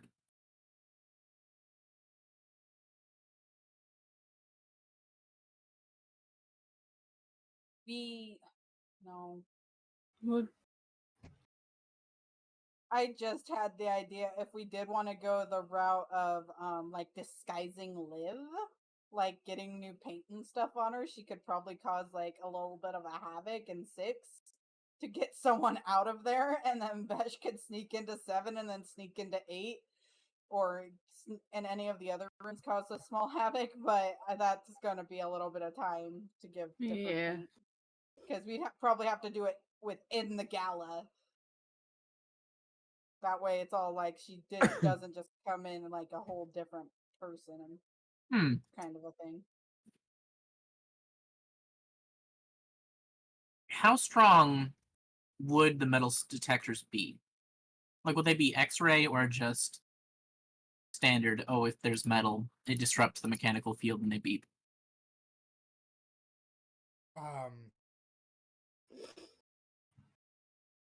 They're going to be standard metal detectors, but I will say that instructions for the gala on the invitation says that there will be bag and coat check and weapons. Like everyone will be searched for weapons before entering, due to several high-profile attendants. Not least of which is Caltho, right? Like Caltho is. Yeah.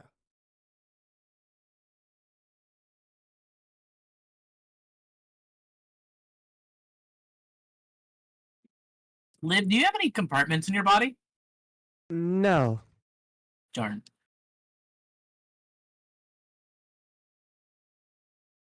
Ironically, that is something that you can get, though. You have a cybernetic arm of any kind, and like droids can just have it by standard because they can have, like, you can actually have a smuggler's compartment, like, in you. Like, it's like shielded from scans. The only other thing I can think of, if we want to, is we go back into the museum like before the heist and like sneakily hide what we need. But I don't know how long. Like, what I'm thinking, if Liv has some kind of compartment, or if I really, really doubt they would let me in without checking my chair compartments if I bring it. If Liv had a compartment in her, we could theoretically hide some explosives in her arm or whatever, and then have her set it in room 4, away from the crowd and everybody, and set that off, because that is going to get every guard in the area in that direction. That would also probably stop the auction. It's going to stop the auction and cause a massive lockdown, which could mean that the gem cannot be stolen.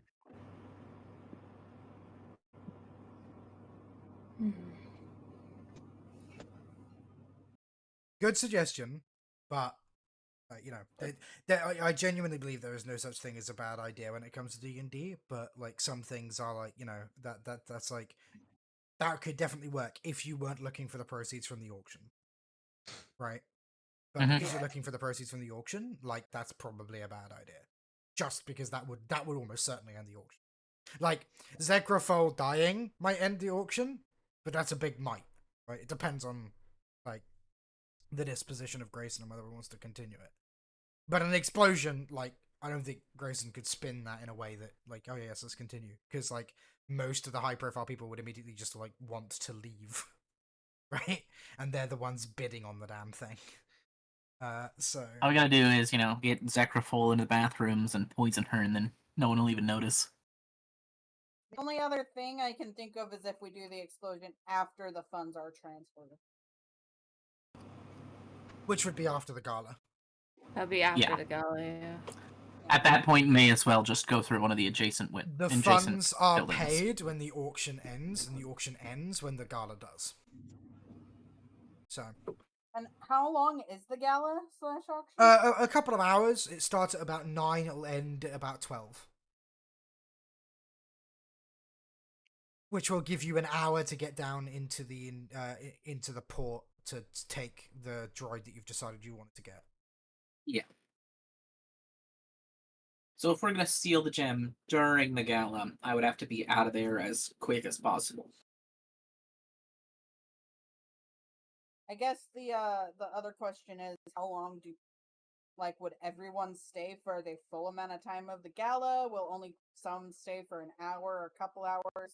Like, do we want to, like, is everyone planning on that is unknown. I don't think there's any way for you to really know that. Like, I mean, it's safe to bet that as people stop, like, as the bidders drop out, they might leave, right? Because they have no reason to be there anymore. But, like, you know, there's no guarantee on that. Yeah.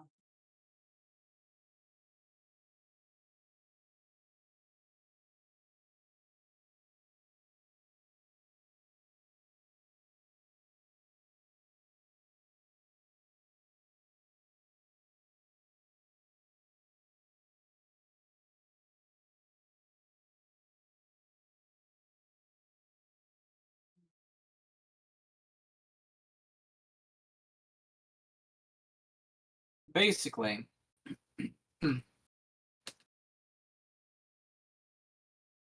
depending on how we do this, we're gonna have to end up splitting up at some point. If we steal the gem at the gala, I will have time to do both. But if we try and steal the gem after the gala, I have to attend to the bidding, or to the bank droid, so I would not be able to help in that case. I mean, okay, so hacking the bank droid is only going to take you, like, especially with the spike, not that long. You could definitely do both if it was after the gala, like 100%. Remember, the gem won't be like taken from the museum and given to who won until the morning after the gala. So like 9 a.m. thereabouts. So after the gala, you have about 9 hours to steal the gem before it's, you know. Okay. Too late. Okay. How do we know how the transfer is going to happen? Like, how a person is going to get the gem? Are they just going to come into the museum and get it, or is that unknown? You don't know. You haven't really looked into that. But even if you did look into it, there's no real way that you could find that out. Yeah. Because my brain just went to, could we do none of that. How the switch happens, how like one receives the gem, has not been covered in any of the auction materials that you've managed to like hack into. It seems Grayson is playing that close to his chest. Meaning the winner will probably find out what's going to happen once they win.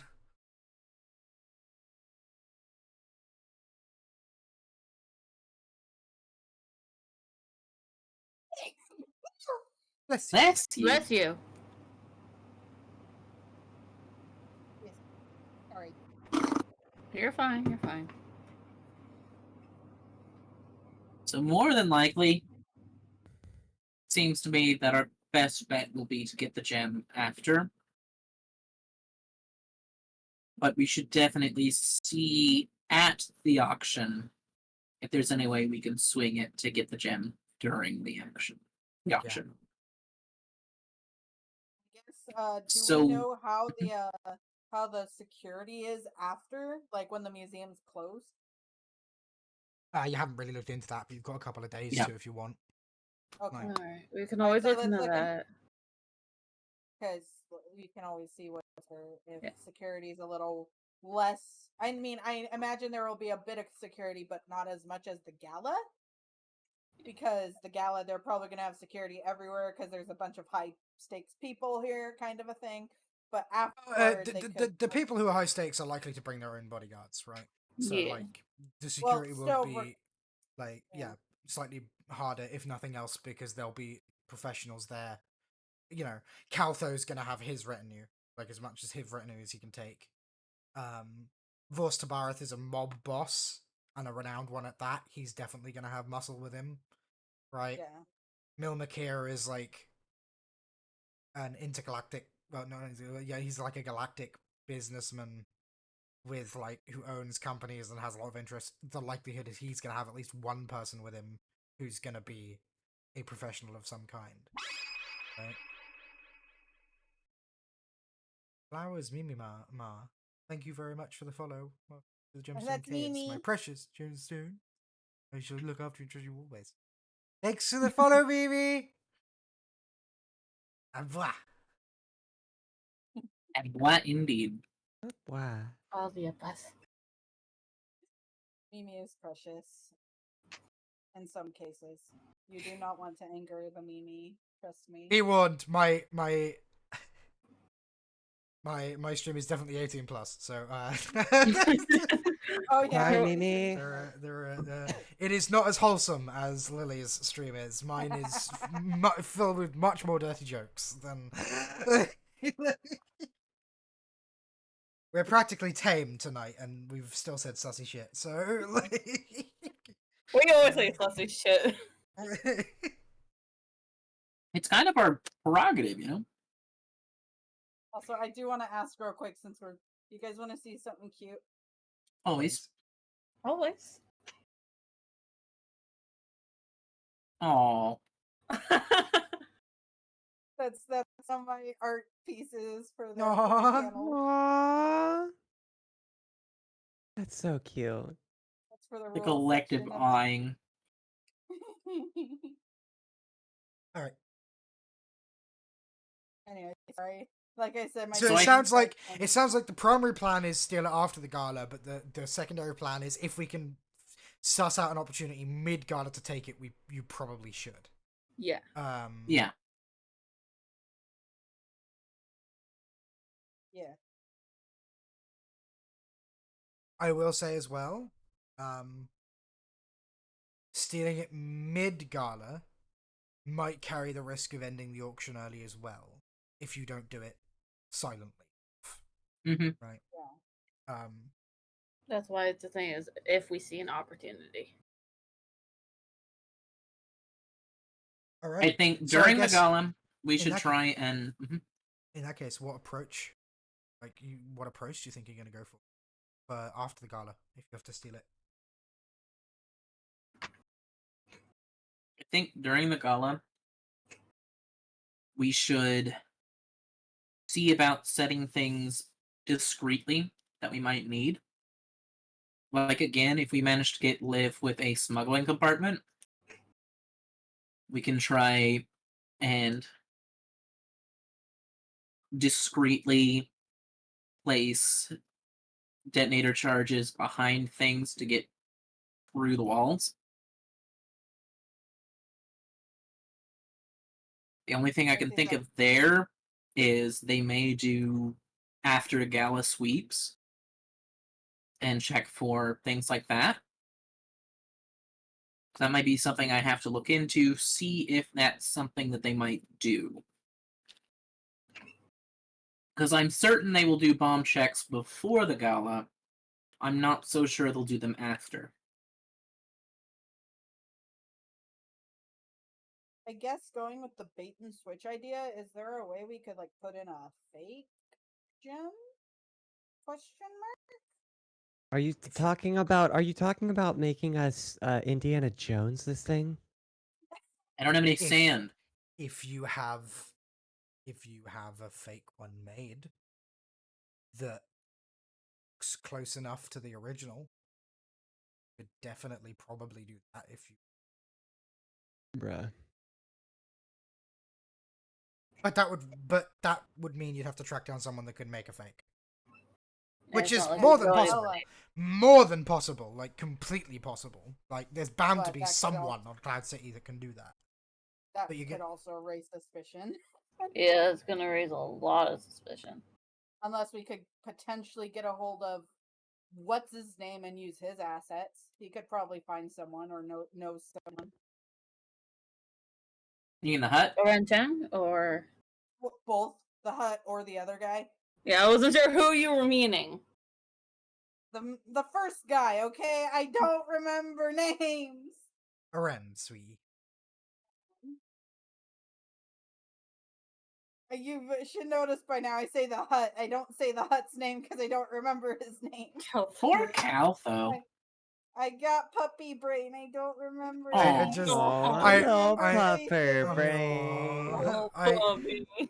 just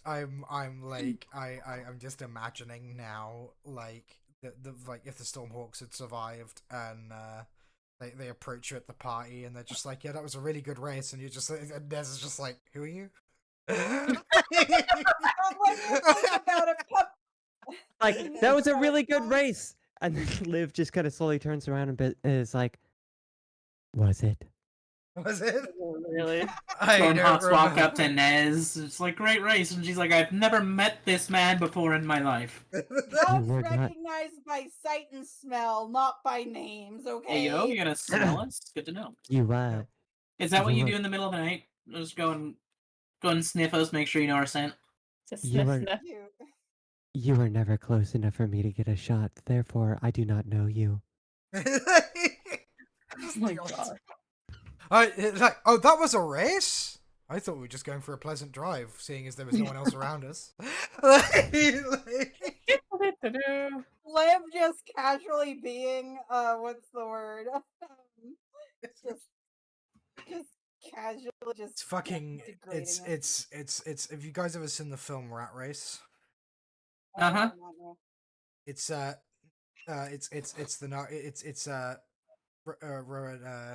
Rowan Atkinson playing the narcoleptic, who, you know, is in this race, but like never really interacts with any of the other races, like in any meaningful capacity.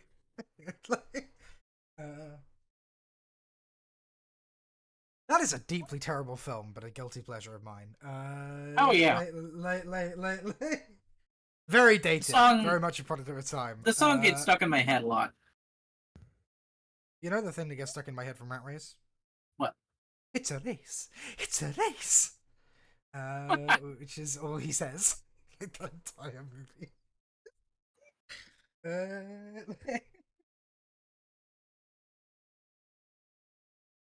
Like it's nothing. Like it's nothing. It's nothing but a fat rat race.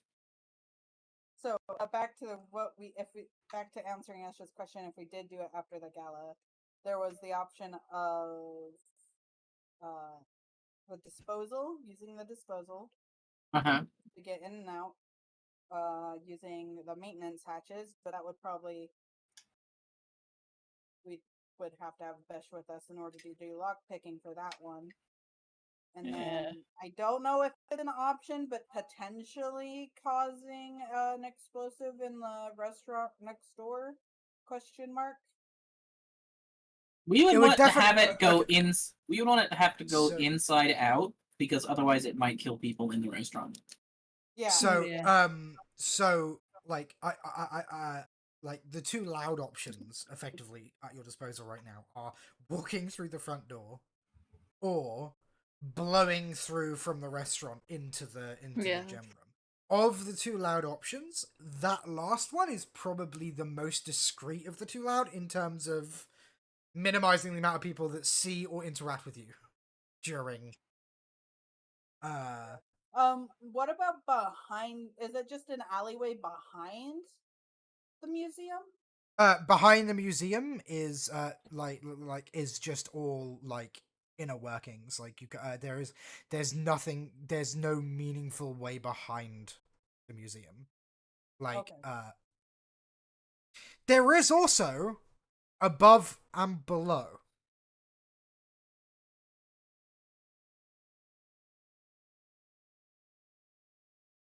So is this like a mall sort of situation? It's Cloud City. It's Cloud City. So there's layers. You could, in theory, go in from above or below the gem room.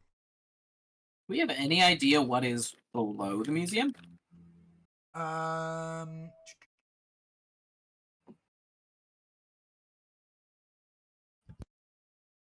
It is separated by thick layers of metal incorporating structural elements made from laminanium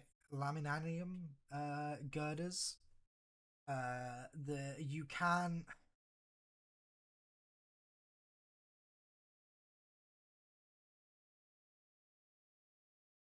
In order to get through above or below, you would probably need a lightsaber, to be honest. The level of thickness between levels so that it can support the weight that it needs to support is significant. Yeah, it's fair. I'm not gonna say you blanket can't do it. I'm just gonna say, like, not only will that be loud, it will be incredibly messy. And you know, the thickness we're talking about here, like, you'd almost certainly draw attention to yourselves, like, immediately. Wouldn't that also be like the same between the wall in the restaurant, because there's also the maintenance hatches and stuff in between? So the maintenance corridors don't like run parallel to like all of the walls and everything. Most of the buildings do actually touch. The maintenance hatch that leads into the toilets is part of a corridor that like there's like a ladder before it. For the most part, the walls of each of the buildings either side of the museum touch one another. There isn't crawl space between them.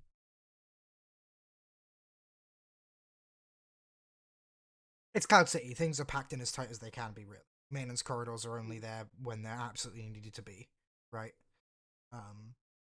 The likelihood is that the reason the maintenance corridor is there is because there is some vital system nearby that provides a convenient access to. Mm-hmm.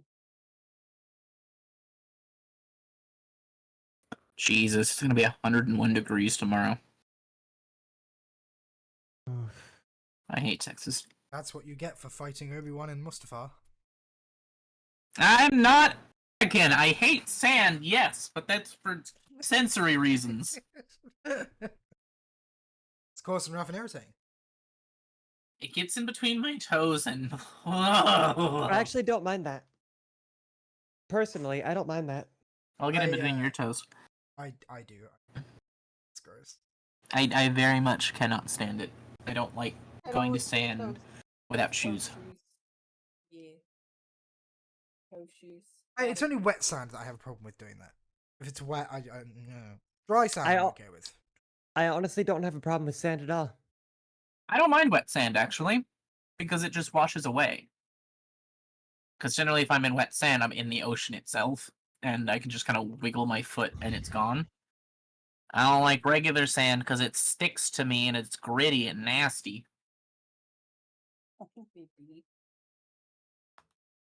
Anyway, totally off track. Yeah.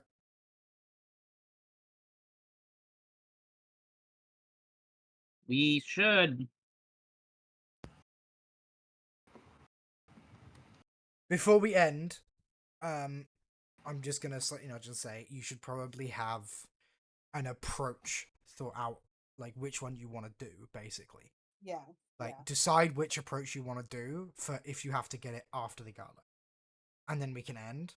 And then next session will be, a little research into the security forces, and then probably the gala itself. Okay. Right?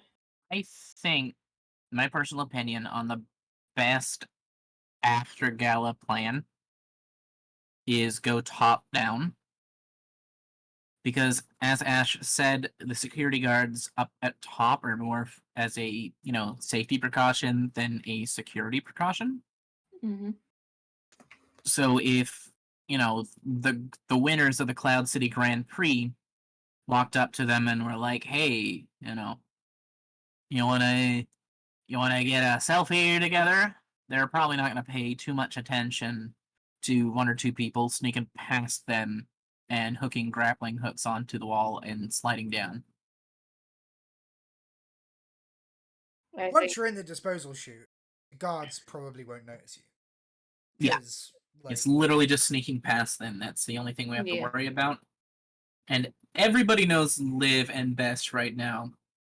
So even the guard's going to be like, oh my goodness, you guys were crazy out there. Can I get an autograph? That does, however, mean that you're either going to have one less person or two less people for stealing the gem itself. So you should probably decide which of the two is going to be the distraction and which one is going with you. So, if we can get the gem and knit back into 8, we can go back down the rest of the security shaft or disposal chute. Yeah. And this is for after the gala, yes.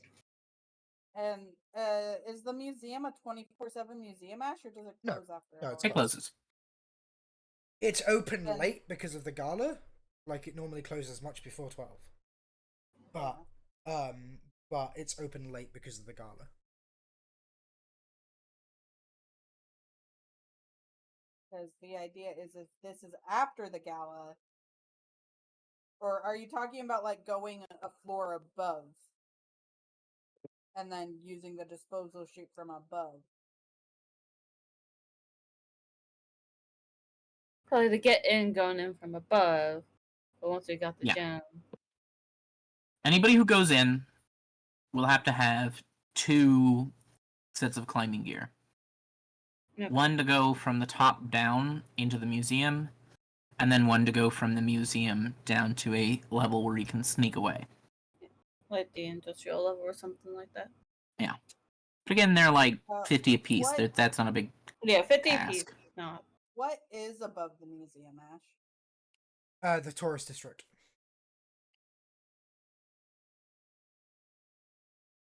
That's why there'd be guards on that side of it and not down in okay. the industrial district area. I missed that whole time. Sorry, my bad. Yeah, you're fine.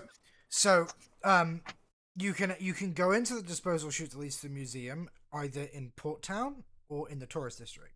Port Town will be completely unguarded. There's no need. There's no reason for them to. They just don't care. Like, the people who live there are Cloud City natives. Tourists do not go down there. The reason why there is guards on the tourist district one is not a matter of guarding it for security. It is a matter of safety. Tourists might accidentally wander and fall down the disposal chute and then die, and that's really bad press. So the wing guard is literally just there as basically glorified human danger signs. Like, that's what they're there for, right? To just be like, hey, not any further, this disposal chute is dangerous, like, stay away. Right? Like, that's why they're there. Unfortunately, because they're there for that, it actually means that they're doing their job inadvertently by making it difficult for you to get into the disposal chute without being noticed. The reason why is because to gain access to the disposal chute, you will have to go into the central wind corridor. That's the danger. Someone just wandering into the central wind corridor is highly likely to just fall to their death. Right? Like it is not a tourist place to be. It is a very dangerous place to be. Like, it's okay, Maddie. You're fine. You're fine. We're wrapping up, baby. We're wrapping up anyway. So I guess the question is, if you're going in through the top, who's going to be the one distracting the guards? I'd say probably me, because I'm not the sneakiest. Ness is probably the best. And in case it hits a fan. And Liv is, the muscle for when... If it hits the fan, she's the most deadly amongst you, right? Like, to be on the safe side, we should potentially paint over Liv, just to be on the safe side, since she's the most recognizable, other than me. So that's just that can be something we handle after we get into the museum. Yeah, that's what I'm saying. That's what I'm saying. Okay. Like, after the gala and stuff, if we want to go for a more kind of later try and get the gem. So that way we have time to, like, paint over her serial number and make her temporarily a totally different droid. Okay. So I think that'll probably be our best plan of attack. So to just recap, I think we have our plan. Yep. So the plan is then, after the gala, to have Nez distract the guards up top. Tourist district, you sneak into the central wind corridor, down the disposal chute, into the museum where you will steal the gem, hopefully without raising the alarm, then back into the disposal chute. I think, shouldn't we come up with something to kind of shut off the alarms in the museum? We can worry about that later. Okay. It's at least a base idea for now. We can finesse it. You don't even know what the security team is going to look like yet, so it's kind of like, it's just a preemptive plan while we get everything we need. Yeah. Okay. Okay. In that case, I will see you all next week. We will end here. Thank you very much for watching, everyone that watched, and be good to each other. That's been episode 5 of Diary from the Edge. Next week, episode 6, Schmoozin' and Cruisin'. Oh dear. Schmoozin'. Schmoozin' and Cruisin'. Thank you for watching, guys. We will see you next time. Bye. Au revoir. Bye-bye. Bye.